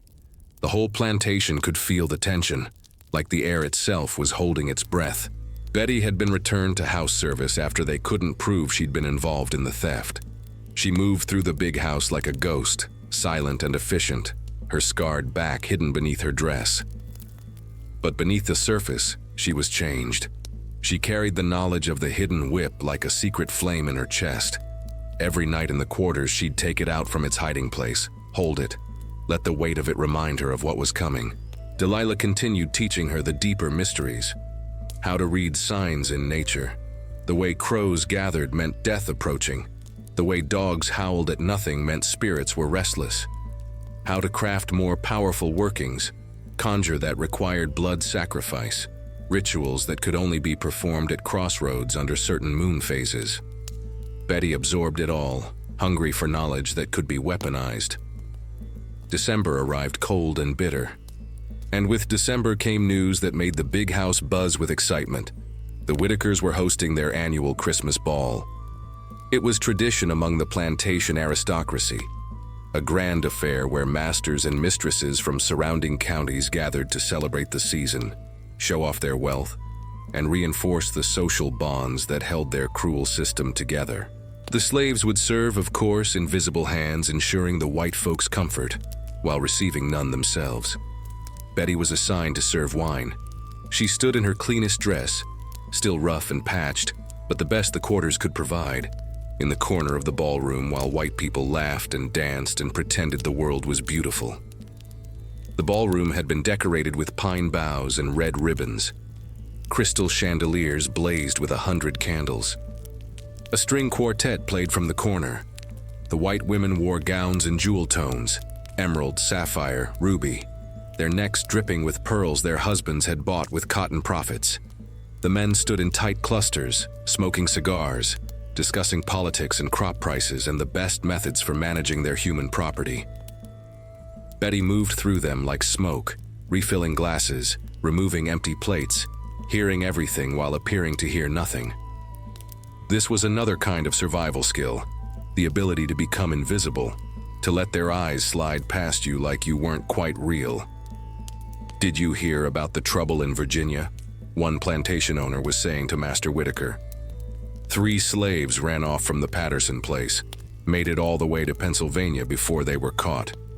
"Should have killed them as an example," another master said, sipping his whiskey. "That's the problem these days.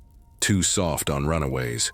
"I agree," Master Whitaker said, and Betty felt her hand tighten on the wine bottle she carried. "Which is why I'm considering investing in more hounds. The patrols aren't sufficient." As she refilled his glass, their eyes met for just a moment. Did he recognize something in her gaze? Some hint of the rage that lived beneath her careful mask? His expression flickered, uncertain. Then he looked away quickly. That's when Caleb arrived. He'd been away at university for months, and Betty had been grateful for his absence. But now he was back for Christmas, striding into the ballroom in his expensive suit, older looking, more confident. His eyes scanned the room and landed on Betty like a hawk spotting prey. "Father," he said, approaching Master Whitaker's group, "everything looks splendid, and I see you've brought the help back into the house." His emphasis on help was loaded with meaning. The other masters chuckled, understanding the implication. "She's behaved herself," Master Whitaker said shortly. "No more incidents." "Good," Caleb said, still looking at Betty with eyes that made her skin crawl. "I'd hate to think our property was becoming unmanageable." Betty kept her face neutral, but inside she was calculating, the knife in her apron pocket, the distance to the door, the number of white men between her and escape. But no, not here, not now, patience. Like water, not fire. The evening dragged on. Hours of serving people who saw her as less than human, who discussed the slave trade over champagne, who laughed about punishments and sales and separations like they were discussing the weather. Betty's ears absorbed it all, storing away every cruel comment, every casual discussion of brutality, fuel for the fire that would eventually consume them. Around 10 o'clock, as the party reached its peak, Caleb found his opportunity. Betty was in the hallway outside the ballroom carrying a tray of empty glasses to the kitchen when he appeared behind her. "Betty," he said softly, "we need to talk." "I'm working, Master Caleb," she said, not turning around. "I don't care." His hand gripped her arm. "You embarrassed me, that incident in the library. I haven't forgotten. I have work to do. I said we need to talk." His grip tightened painfully. "The cellar. Now." The wine cellar was below the house, accessed through the kitchen. Dark, private, dangerous. Betty's mind raced. If she refused, he'd make a scene, might have her whipped again, if she went. But she still had the knife. And she'd learned things from Delilah. Words that could be weapons. Curses that could crawl inside a man's mind. "Fine," she said quietly. They went down the narrow stairs into the cellar. It smelled of earth and wine and old wood. A single lamp hung from a hook, casting wavering shadows. Caleb pushed her ahead of him, and she heard the door close at the top of the stairs. "You think you're clever," he said, circling her like a predator. "You think that little knife trick made you powerful. But you're still just property, Betty. Just a thing we own. And I've decided it's time you remembered that." He lunged for her, fast and brutal, hands reaching to tear her dress. But Betty had been preparing for this moment since that day in the library. Her hand found the knife in her apron. And this time she didn't just threaten. The blade caught him across the arm, opening a red line that immediately began to bleed. Caleb stumbled back, shock on his face, staring at the wound like he couldn't believe it was real. "You cut me," he said stupidly. "You actually—" "Yes," Betty said, and her voice was cold as January wind. "And if you come near me again, I'll do worse.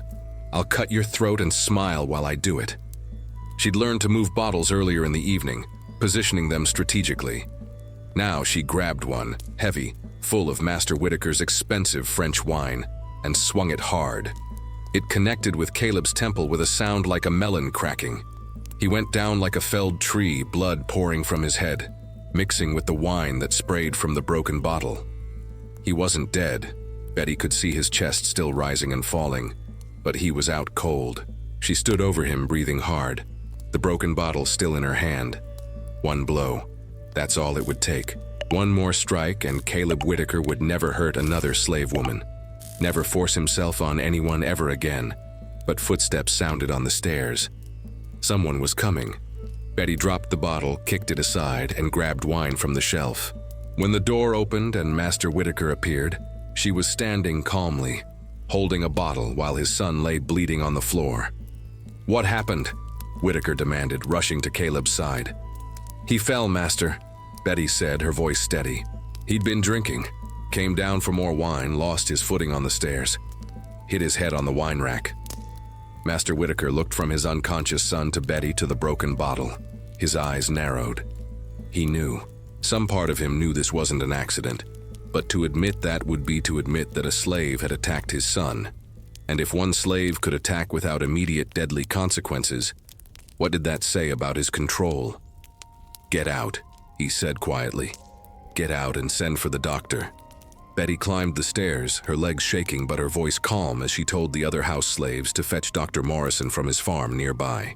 Behind her, she could hear Master Whitaker cursing, trying to wake his son. In the ballroom, the party continued, oblivious. White folks laughing and dancing while downstairs, their world had shifted just slightly. A crack in the foundation, small but growing. Betty returned to serving wine, her hand steady on the bottle, her face a mask of servitude. But inside, she was burning. Inside, she was counting the days until she could take that hidden whip and make Master Whitaker understand what 500 lashes really meant. Ruth found her later, whispered urgently, "What happened?" "They saying Master Caleb is hurt bad." "He fell," Betty said simply. "Betty," Ruth's eyes were worried. "They gonna come for you." "Let them come." Betty's voice was flat, emotionless. "I'm done running. I'm done hiding.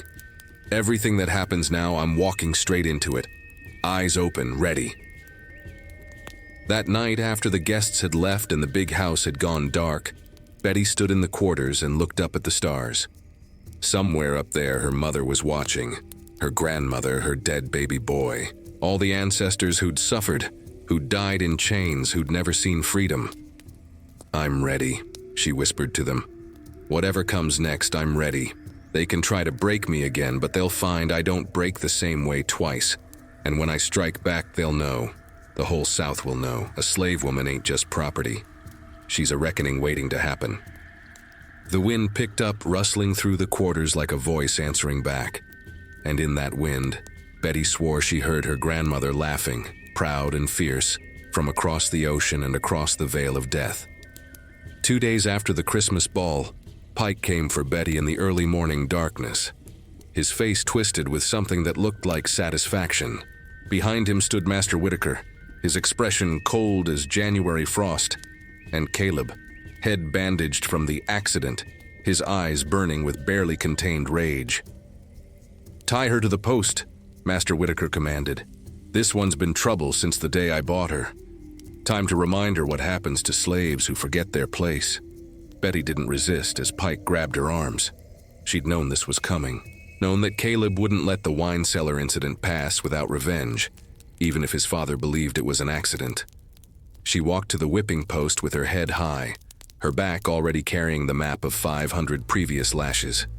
The other slaves were assembled, forced to watch again.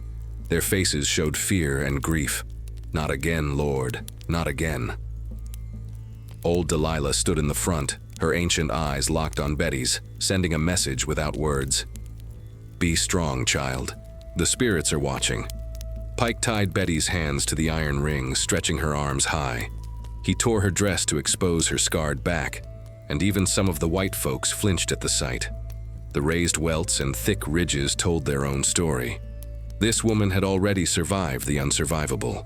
25 lashes, Master Whitaker announced, for insolence and carelessness. Betty closed her eyes and waited for the first blow. Prepared herself for pain that had become almost familiar. But the blow didn't come. Instead, there was silence, confused murmuring. Then Pike's voice, sharp with panic. "Master Whitaker, the whip, it's gone."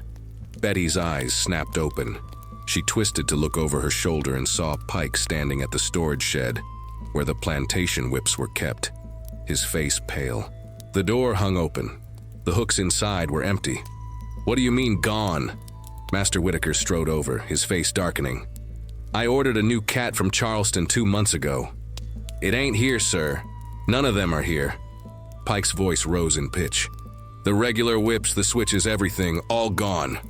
Master Whitaker pushed past him and looked into the shed himself. Then he spun around, his gaze sweeping the assembled slaves. 63 faces looked back at him with studied innocence. "Someone stole them," he said, his voice dangerously quiet. "All of them. Every whip on this plantation." His eyes fixed on Betty, still tied to the post. "You did this. Somehow you orchestrated this." Betty said nothing. She couldn't have hidden all the whips. She'd been in the big house serving that morning. But she knew who had. The community, the quarters.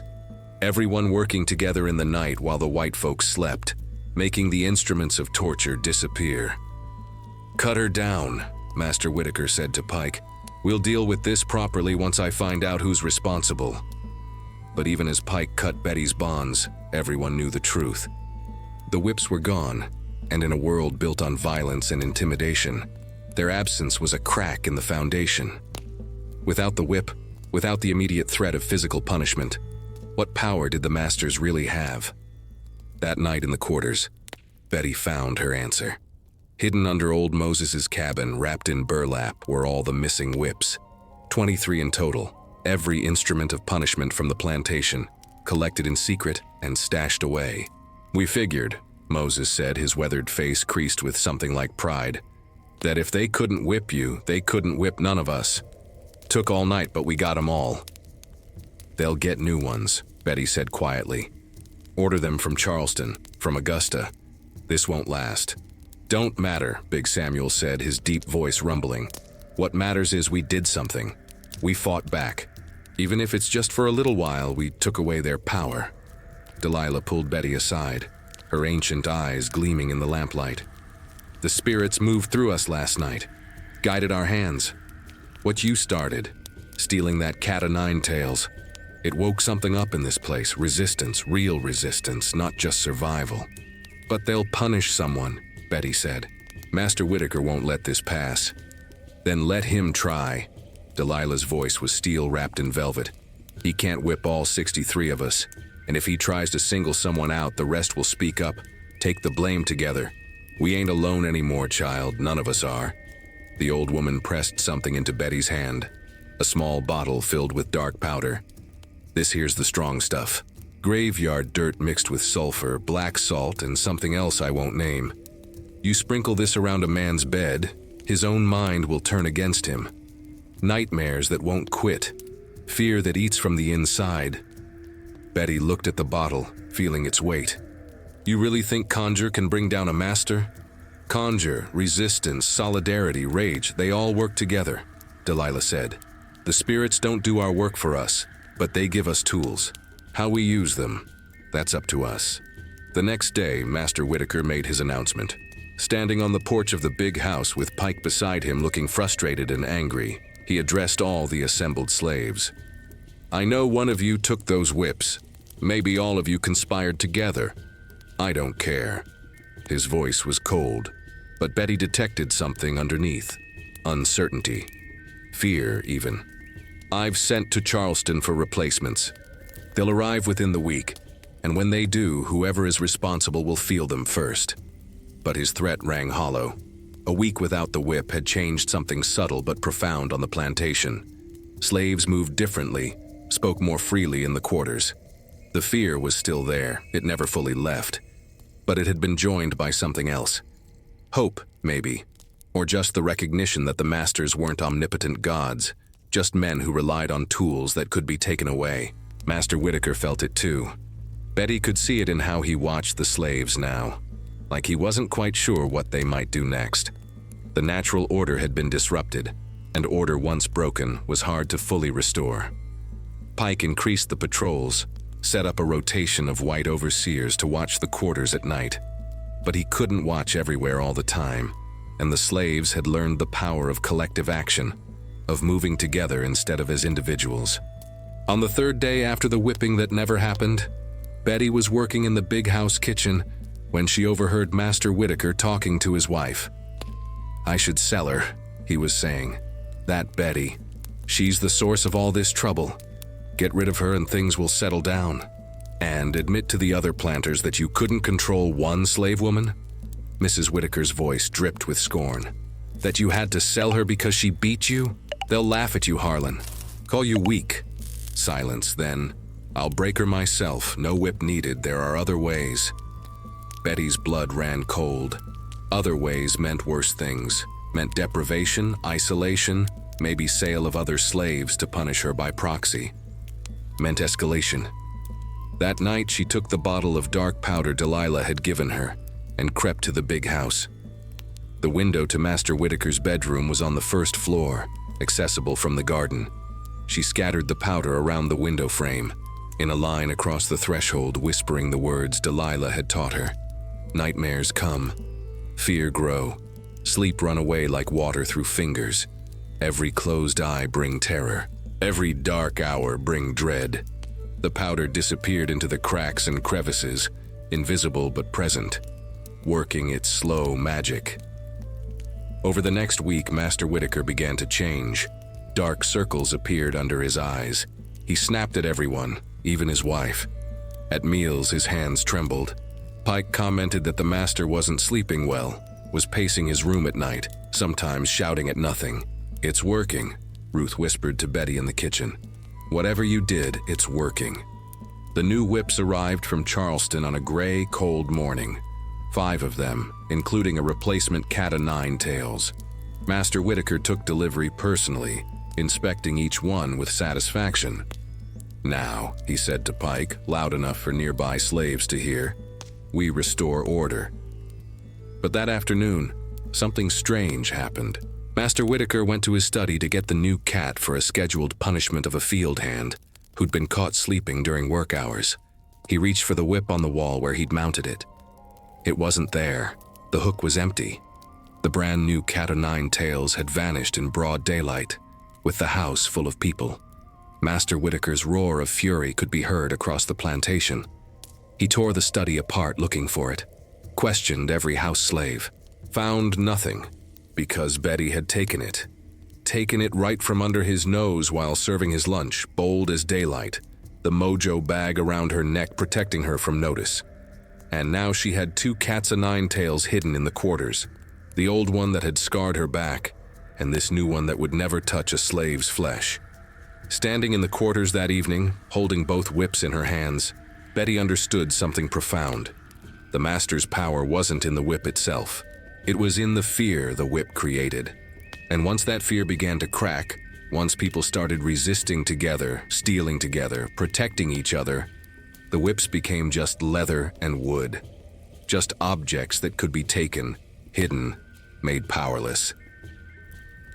"They can order 100 whips from Charleston," she said to the gathered slaves, her voice steady and strong. "We'll steal every single one. They want to rule by fear? We'll teach them what real fear feels like. The fear of losing control. The fear of their own slaves looking them in the eye without flinching. That's the only whip that matters now." And in the lamplight of the quarters, 63 pairs of eyes looked back at her with something that hadn't been there before. Not just hope, not just solidarity, but the recognition that the war had truly begun. The full moon of February 1846 rose over Georgia like a silver coin, bright enough to cast shadows, bright enough to see by, perfect for what needed doing, perfect for justice or revenge or whatever name you wanted to give to what was about to happen. Betty had been planning for weeks, every detail, every step. This wasn't impulse or hot rage anymore. This was cold calculation, the kind that came from surviving 500 lashes, from losing a baby to brutality, from watching your people suffer under the whip day after endless day. Master Whitaker had grown paranoid. The missing whips, the nightmares that plagued him nightly, courtesy of Delilah's powder, the sense that his slaves were no longer properly afraid, it had all taken a toll. He drank heavier now, bourbon from noon till midnight. His hands shook. His temper was unpredictable, swinging from rage to melancholy and back again.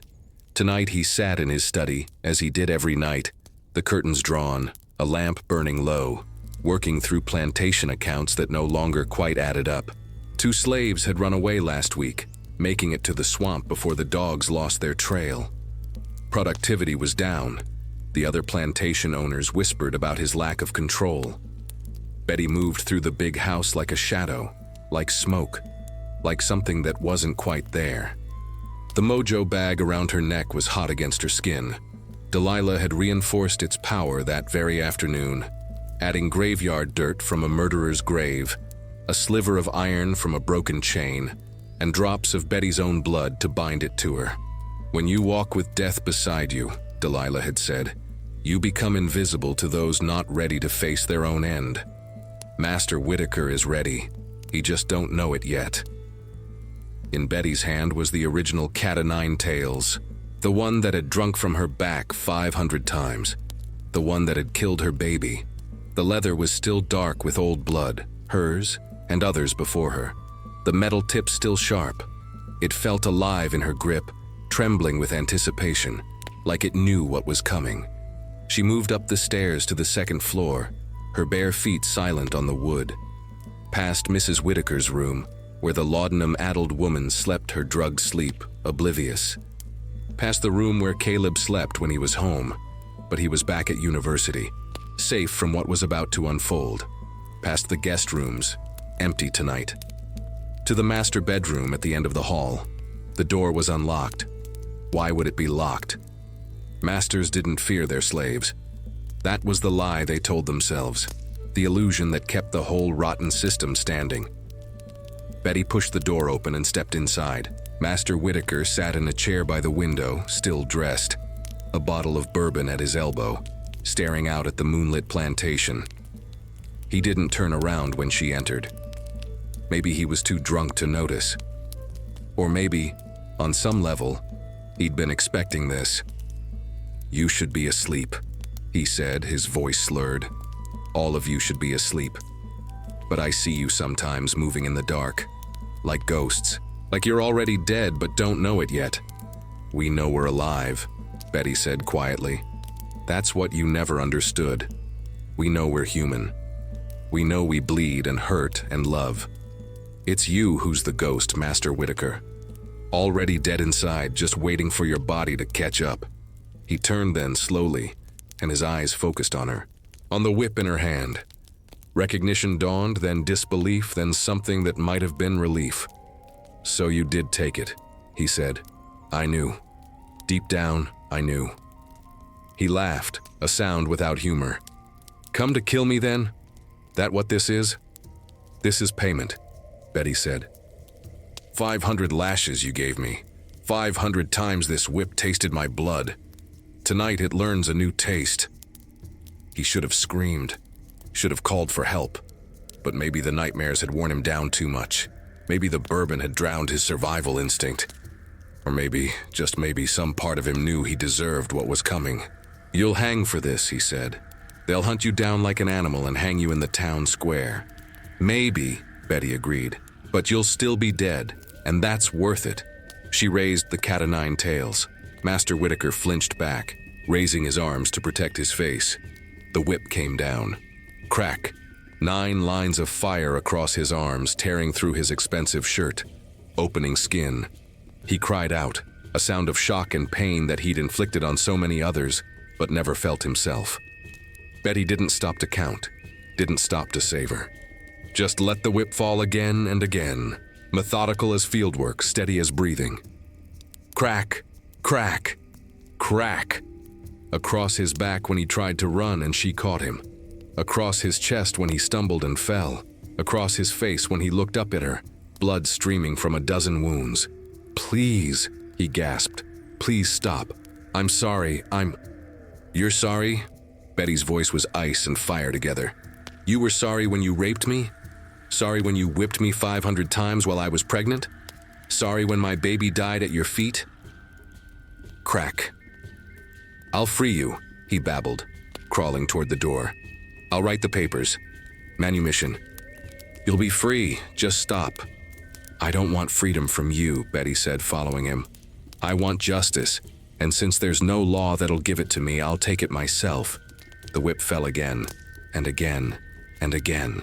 Blood pooled on the wooden floor. Master Whitaker's cries had weakened to whimpers. He lay curled on his side, trying to protect his vital organs. But there was no protection from this, no mercy, no appeal to a higher authority.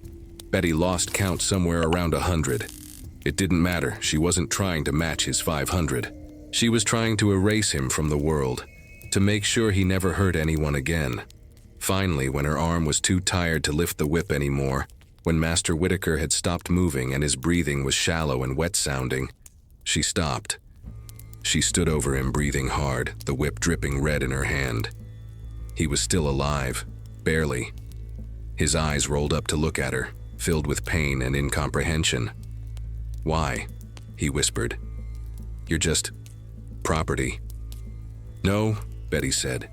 I'm the daughter of warrior queens, the granddaughter of rebels, the mother of a murdered child. I'm every slave you ever hurt, every woman you violated, every child you sold. I'm the bill come due, Master Whitaker, and payment's been made in full. She turned and walked toward the door, then stopped. From her dress, she pulled out a piece of paper, one she'd had Ruth help her write painstakingly by candlelight in the quarters. She placed it on Master Whitaker's chest. For the record, she said, so they know why. The note was simple, written in English and marked with an X for those who couldn't read. This man took 500 lashes from my flesh, killed my baby with the whip, forced himself on me and many others. Justice has been paid. Betty. Then she was gone, moving through the house like wind, like smoke, like vengeance itself. Down the stairs, through the kitchen, out into the night where the full moon waited. The quarters were silent but not sleeping. Everyone waited, knowing. Big Samuel stood outside, his massive form a shadow among shadows. It's done? He asked. It's done, Betty confirmed. Then we move. Now, everyone who wants to run, this is the time. They'd been planning this part too. While Betty confronted Whitaker, others had been preparing. Food packed, blankets rolled, the hidden whips distributed as weapons if needed. The map on Betty's back memorized by all who would flee. 17 souls chose to run that night, 17 out of 63. The others were too old, too young, too scared, or had reasons to stay. Family ties that couldn't be broken, hope that things might improve, or simply the bone-deep fear that flight meant death. Betty stood before those who were staying, the bloody whip still in her hand. Tell them the truth, she said. Tell them I did this. Tell them where we went if they torture you for it. Don't protect me. I don't want anyone else punished for my actions. Old Delilah stepped forward, tears streaming down her ancient face. You go now, child. You run hard and fast. Follow the drinking gourd north. The conductors will find you if you make it to the first safe house.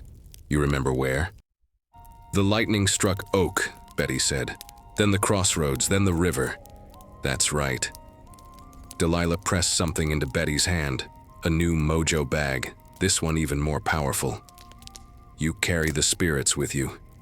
You carry all of us. Every slave who ever suffered, everyone who never made it to freedom. You run for all of them.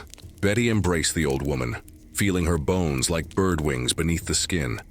Then she turned to the 17 who would flee with her. Big Samuel, young Ruth, and 15 others whose names would be remembered as heroes if they made it, or forgotten as runaways if they didn't.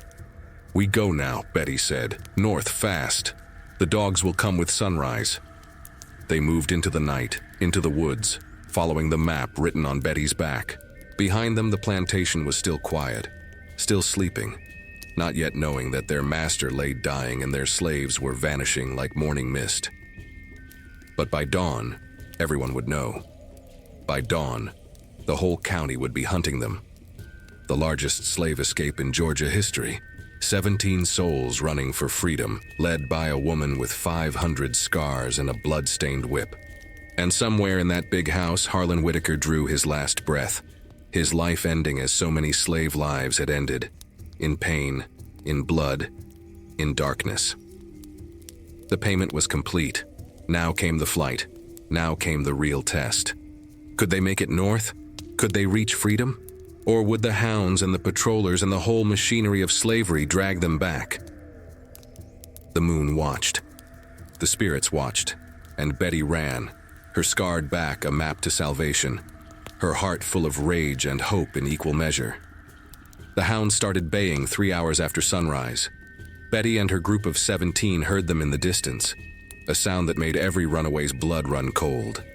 Those dogs were trained to hunt human flesh, rewarded with meat when they caught escapees. Their howls meant death was coming, four-legged and fanged. "Move faster," Betty commanded, though they were already pushing hard.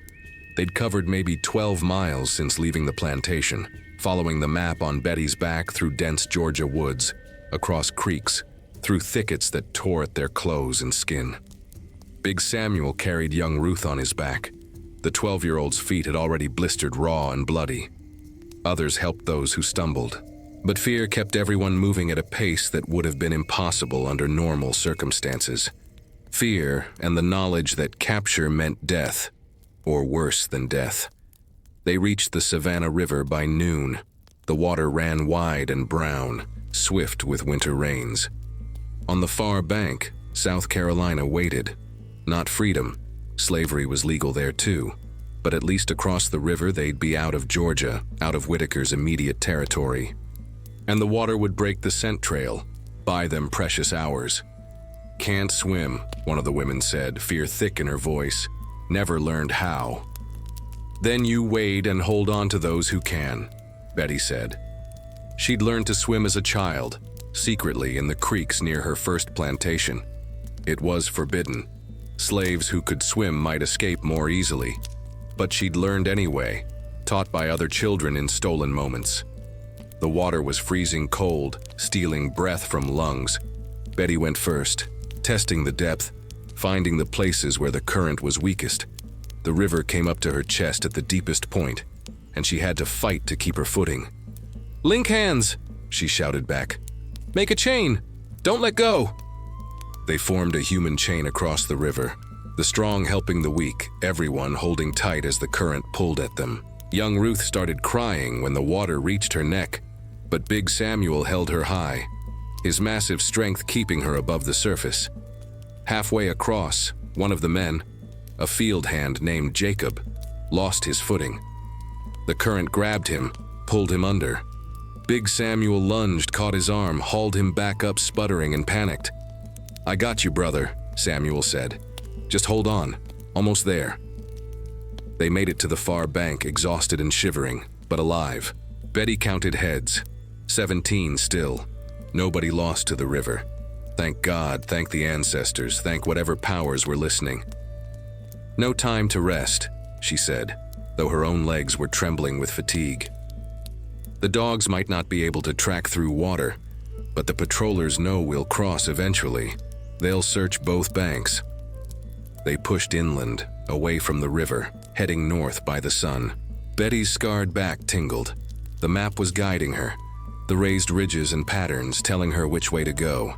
The lightning-struck oak was maybe 15 miles ahead, if her reading of the scars was right. That's where the Underground Railroad conductor would be waiting if the signs were current, if the network hadn't been compromised. But 15 miles might as well have been 100. They were exhausted, hungry, some injured, and the sounds of pursuit were growing closer. By late afternoon, they heard horses, men's voices shouting. The patrollers had crossed the river somewhere, were closing in. Betty's group took refuge in a dense cypress swamp, wading through knee-deep water thick with algae and alive with cottonmouths and gators. "Stay still," Betty whispered. "Don't make a sound." They crouched in the murky water, surrounded by hanging moss and the smell of rot and stagnant water. Through gaps in the trees, they could see the patrollers on horseback. Maybe 20 white men armed with rifles and whips. The dogs strained at their leashes, noses to the ground, but the swamp water confused their senses. "They came through here," one patroller shouted. "Has to be. 17 Natarns don't just vanish." "Split up," another voice commanded. "Search every inch. Dead or alive, the reward's the same. And remember, one of them killed Master Whitaker. That means we're justified in using force." The patrollers spread out. One group came dangerously close to where Betty's group hid, so close she could see the sweat on the white men's faces, could hear their horses snorting nervously at the swamp smells. An alligator surfaced near Betty, its eyes like yellow lamps just above the waterline. She froze, not even breathing. The gator watched her for a long moment, ancient and patient, then sank back beneath the surface without attacking. Maybe it sensed she wasn't prey. Maybe the spirit spoke to it in a language older than words. The patrollers moved on eventually, their curses fading into the distance. But Betty knew they wouldn't give up. 17 escaped slaves and a murdered master. This was the kind of thing that brought out every white man in the county, armed and eager for blood. "We move at dark," Betty whispered. "Swamp's too dangerous in daylight anyway, but at least at night the patrollers can't see any better than we can."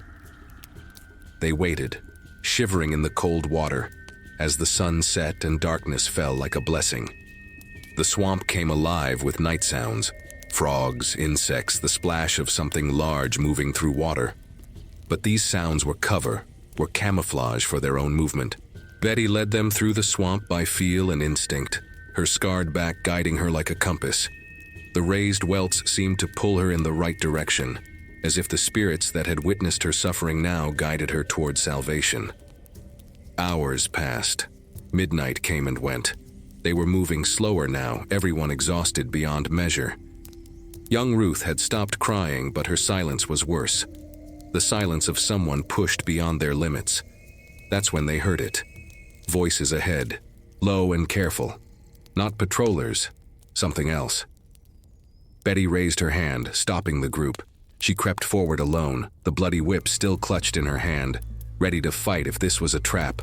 Through the trees she saw them. 3 black men, but they weren't enslaved. She could tell by how they carried themselves, by the way they moved with confidence and purpose. Free men, and one wore a distinctive hat with a white feather, the sign of an underground railroad conductor.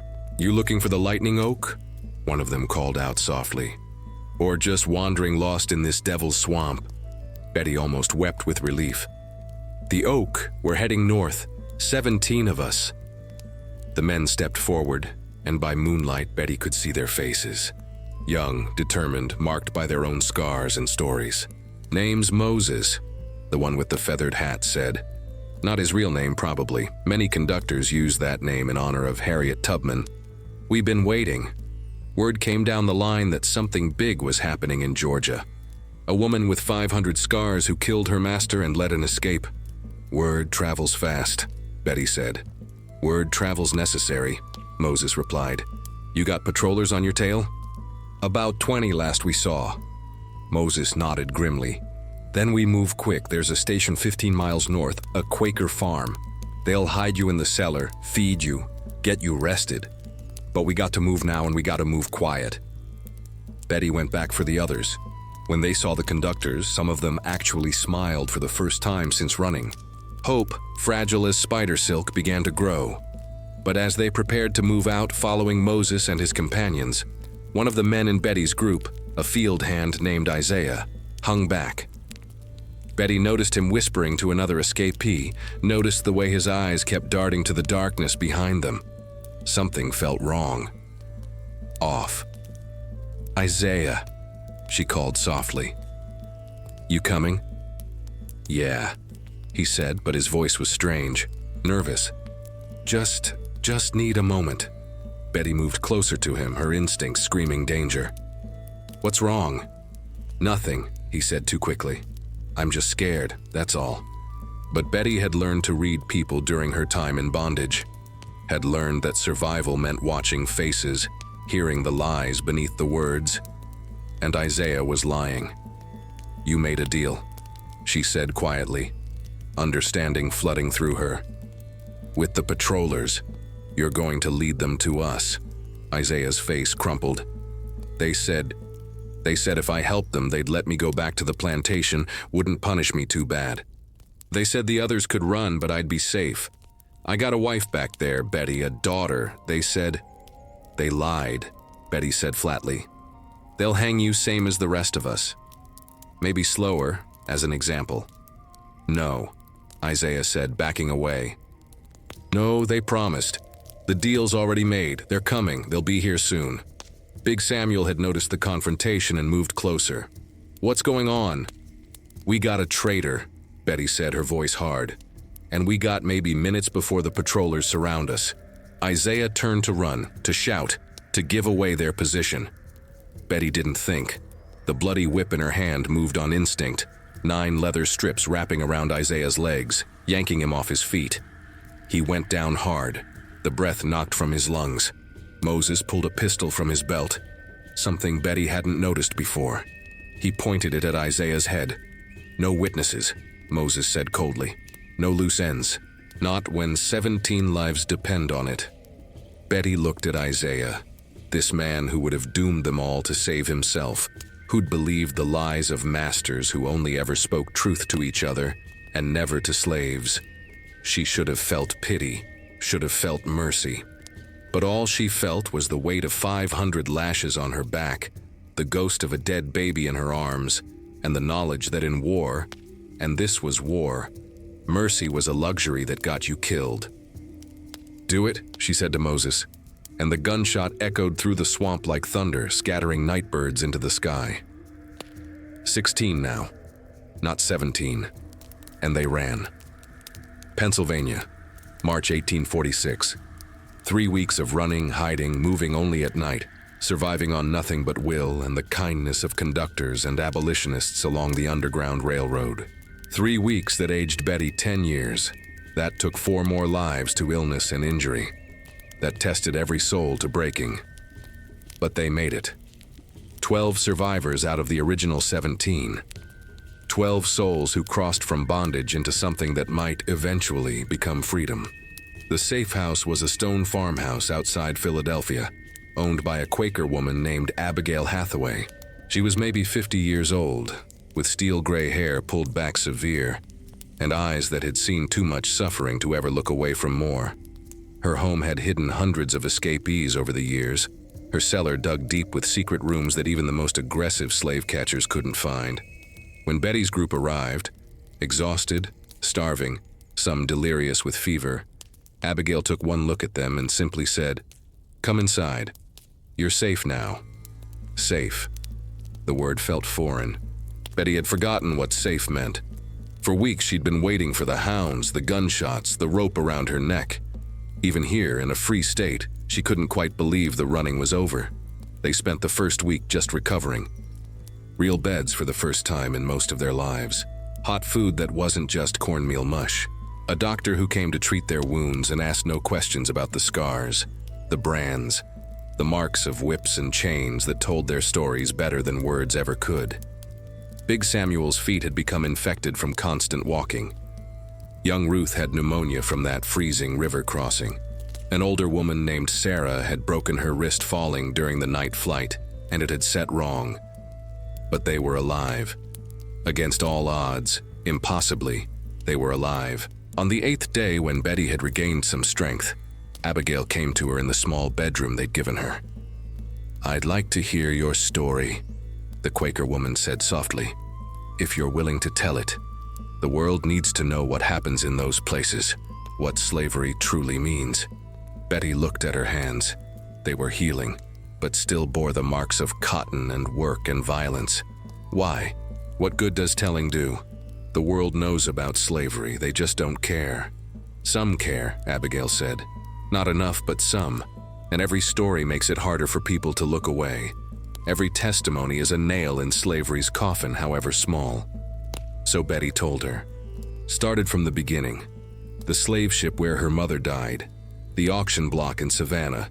The first 25 lashes for spilled soup. She told about Caleb's attempts and her knife defense.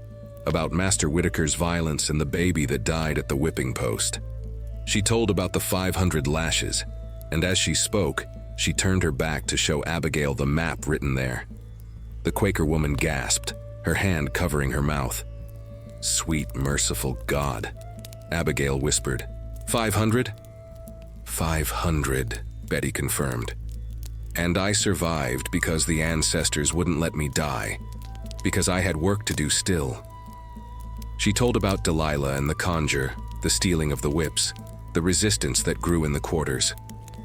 About the night she confronted Master Whitaker with his own instrument of torture and paid him back for every stripe, every cruelty, every stolen life. When she finished, Abigail was crying silently, tears streaming down her pale face. "I'm sorry," Betty said. "I know that's hard to hear." "Don't apologize," Abigail said fiercely. "Don't ever apologize for surviving, for fighting back, for claiming your own humanity. The ones who should apologize are the people who created this evil system and everyone who profits from it." She reached out and took Betty's hands. "Your story needs to be told, written down, published. People in the North think they understand slavery, but they don't. They think it's just people working without pay. They don't understand the whips, the rapes, the casual brutality of it all." "You want to write about me?" Betty asked. "I want to help you write about yourself," Abigail corrected. "In your own words. I have connections with abolitionist newspapers, with writers and speakers. Frederick Douglass himself visits Philadelphia sometimes. Your testimony could reach thousands." Betty thought about it. Part of her just wanted to disappear, to find some quiet corner of the Free States and try to build a life. But another part, the part that carried her mother's spirit and grandmother's fire, knew Abigail was right. Silence was complicity. If she said nothing, if she didn't bear witness, then the suffering meant nothing. "All right," she said finally. "I'll tell it. Every word, every scar, every truth they don't want anyone to know." Over the next week, Betty dictated her story while Abigail wrote it down.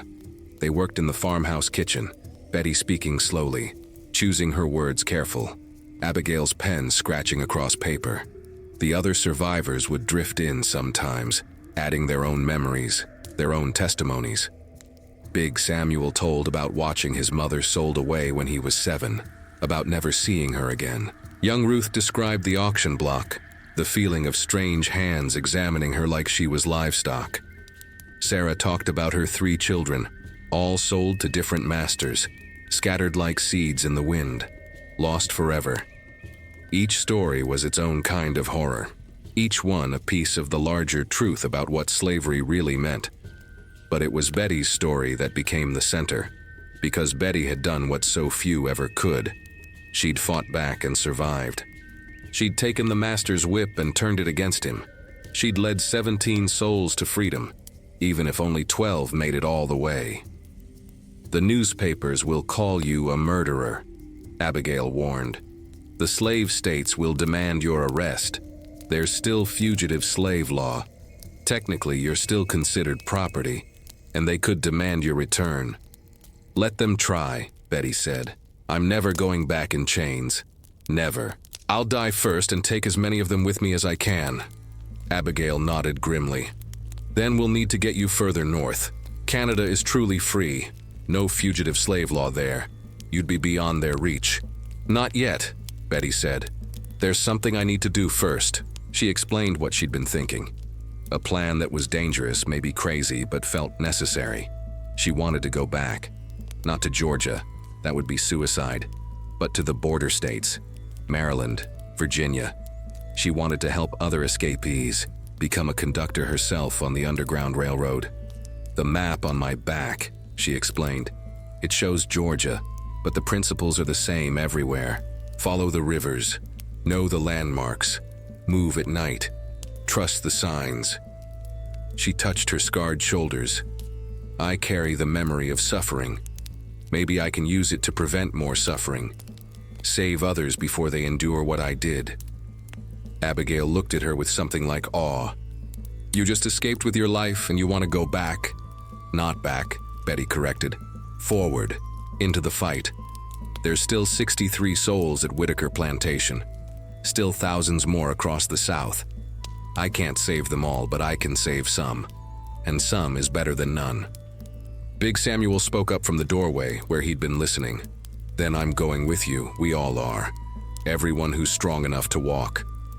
No, Betty said firmly. You all need to get to Canada, find work, build lives. This is my burden. It's our burden, Ruth interrupted, her young voice stronger than it had been in weeks. You think we can just settle down and forget? Forget everyone we left behind? Forget that we got out but others didn't? Betty looked around at the survivors, saw the determination in their faces. These people who'd survived the unsurvivable, who'd crossed rivers and swamps and mountains to get here. They weren't ready to stop fighting. All right, she said finally, but we do it smart. We train.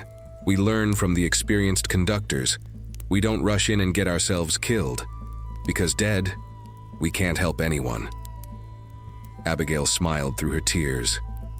I'll connect you with the network, teach you the codes, the safe houses, the routes. If you're determined to do this, at least let us help you do it right. That night, Betty stood on the porch of the farmhouse, looking south toward the land she'd fled. Somewhere down there, the plantation still stood. New slaves had probably been bought to replace those who ran. A new master, maybe Caleb returning from university, and would take over the property. The system would continue, grinding on, crushing lives beneath its wheels. But Betty was out here now. Free and armed with knowledge and rage and the support of people who believed slavery was evil and worth fighting against. She pulled out the cat-o'-nine-tails from the bag where she'd carried it all these miles. The leather was stiff with dried blood, Whitaker's blood mostly, but also echoes of her own. She'd thought about burying it, destroying it, letting go of the symbol of her suffering. But now she had a better idea. I'm keeping this, she said to Abigail, who'd come to stand beside her. Taking it back south with me. Next time I use it, it'll be to defend someone else from getting the scars I got. Next time it tastes blood, it'll be in service of freedom, not bondage. And when the war finally comes, Abigail started. It's already here, Betty interrupted. Has been since the first African touched these shores in chains. We just making it louder now. Making sure everyone can hear it. The crack of the whip, the cry for freedom, the sound of chains breaking. She looked at her scarred hands, traced the lines written by suffering and survival. I'm not Betty the slave anymore. I'm Betty the free, Betty the fighter. Betty who lived through 500 lashes and came out stronger. And God help anyone who tries to put chains on me again. Or any of us, Big Samuel said from behind her, and the other survivors murmured agreement. The war was just beginning, and they were ready. 18 years passed like water through fingers, like smoke on the wind, like all the suffering and hope and rage that marked the years between Betty's escape and the moment she stood once again on Georgia soil. It was 1863 now. The war had finally come, the Civil War that had been brewing since the first African touched these cursed shores in chains. The Union Army marched through the South, bringing destruction and confusion, and something that might eventually become justice. And with them marched regiments of black soldiers, men who'd been enslaved and now wore blue uniforms and carried rifles. Betty was 41 years old now, her hair showing threads of silver, her body marked by a lifetime of struggle. But her eyes still burned with that same fire, that same refusal to be broken.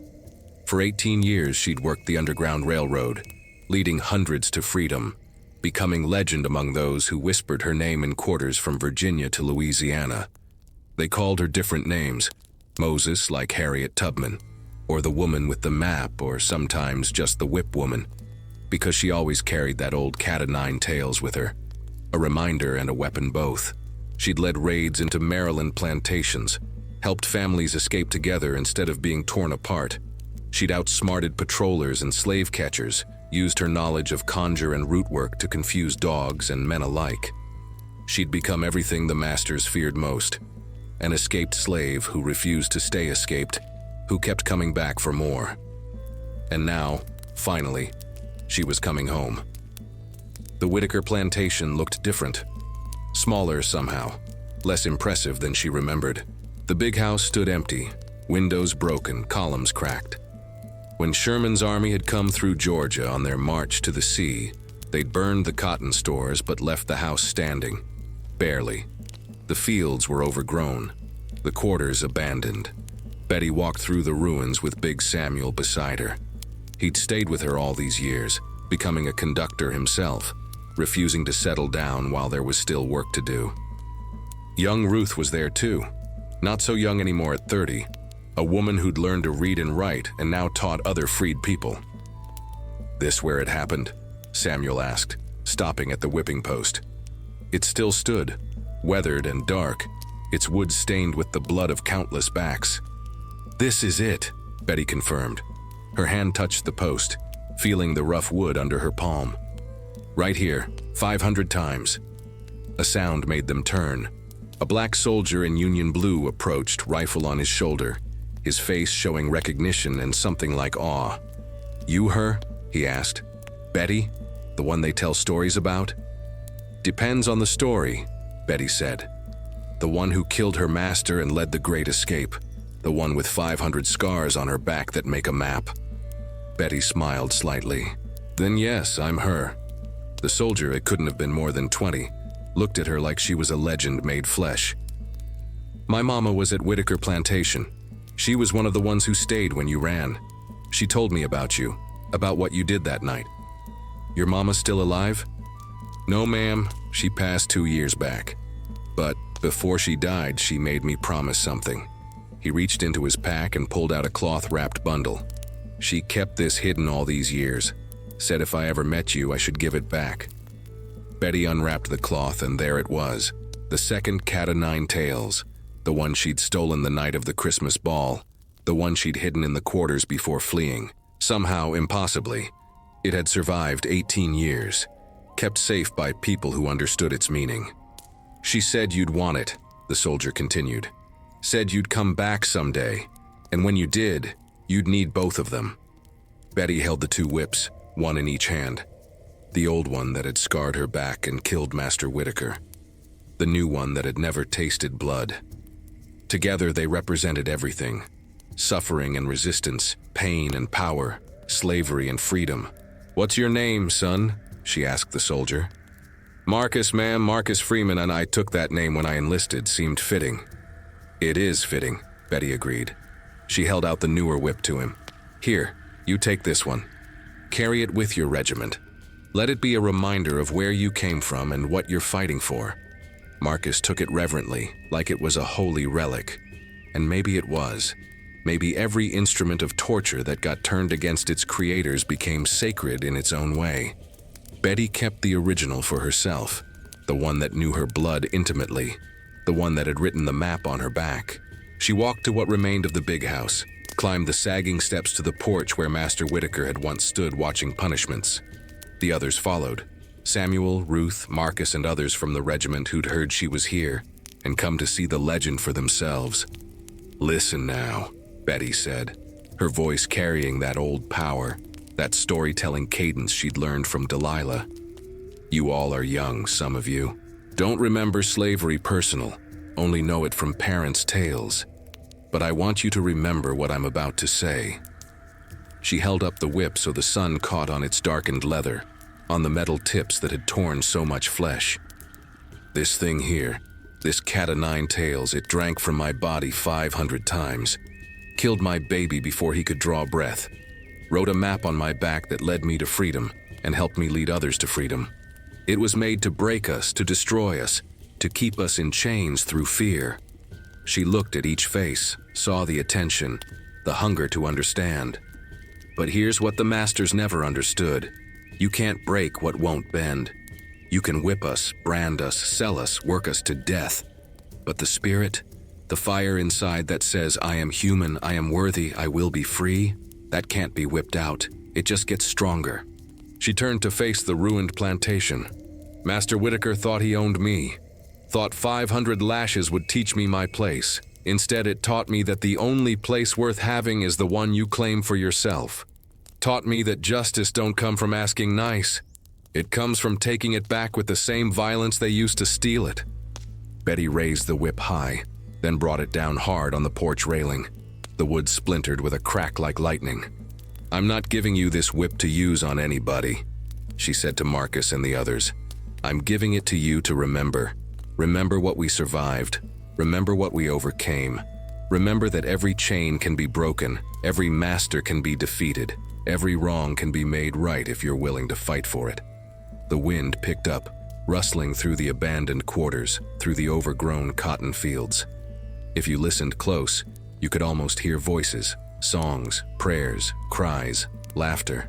All the souls who'd lived and died here, whose stories would never be fully told but deserved to be remembered. Betty thought of her mother, dying on that slave ship but smiling at the end. Thought of her grandmother fighting on the Middle Passage. Thought of Delilah and old Moses and all those who'd helped her survive. Thought of the baby boy buried in the slave cemetery, who never got to see freedom but was part of the struggle toward it. "The war ain't over yet," she said. "Even when the fighting stops, we'll still have work to do. Building new lives, claiming our rights, making sure our children and grandchildren never wear chains." She looked down at the whip one more time, then handed it to Marcus with finality. "But today, right now, standing on the ruins of the plantation that tried to destroy me, I want you all to know this. We won. They tried to break us and we broke them instead. They tried to own us and we claimed ourselves.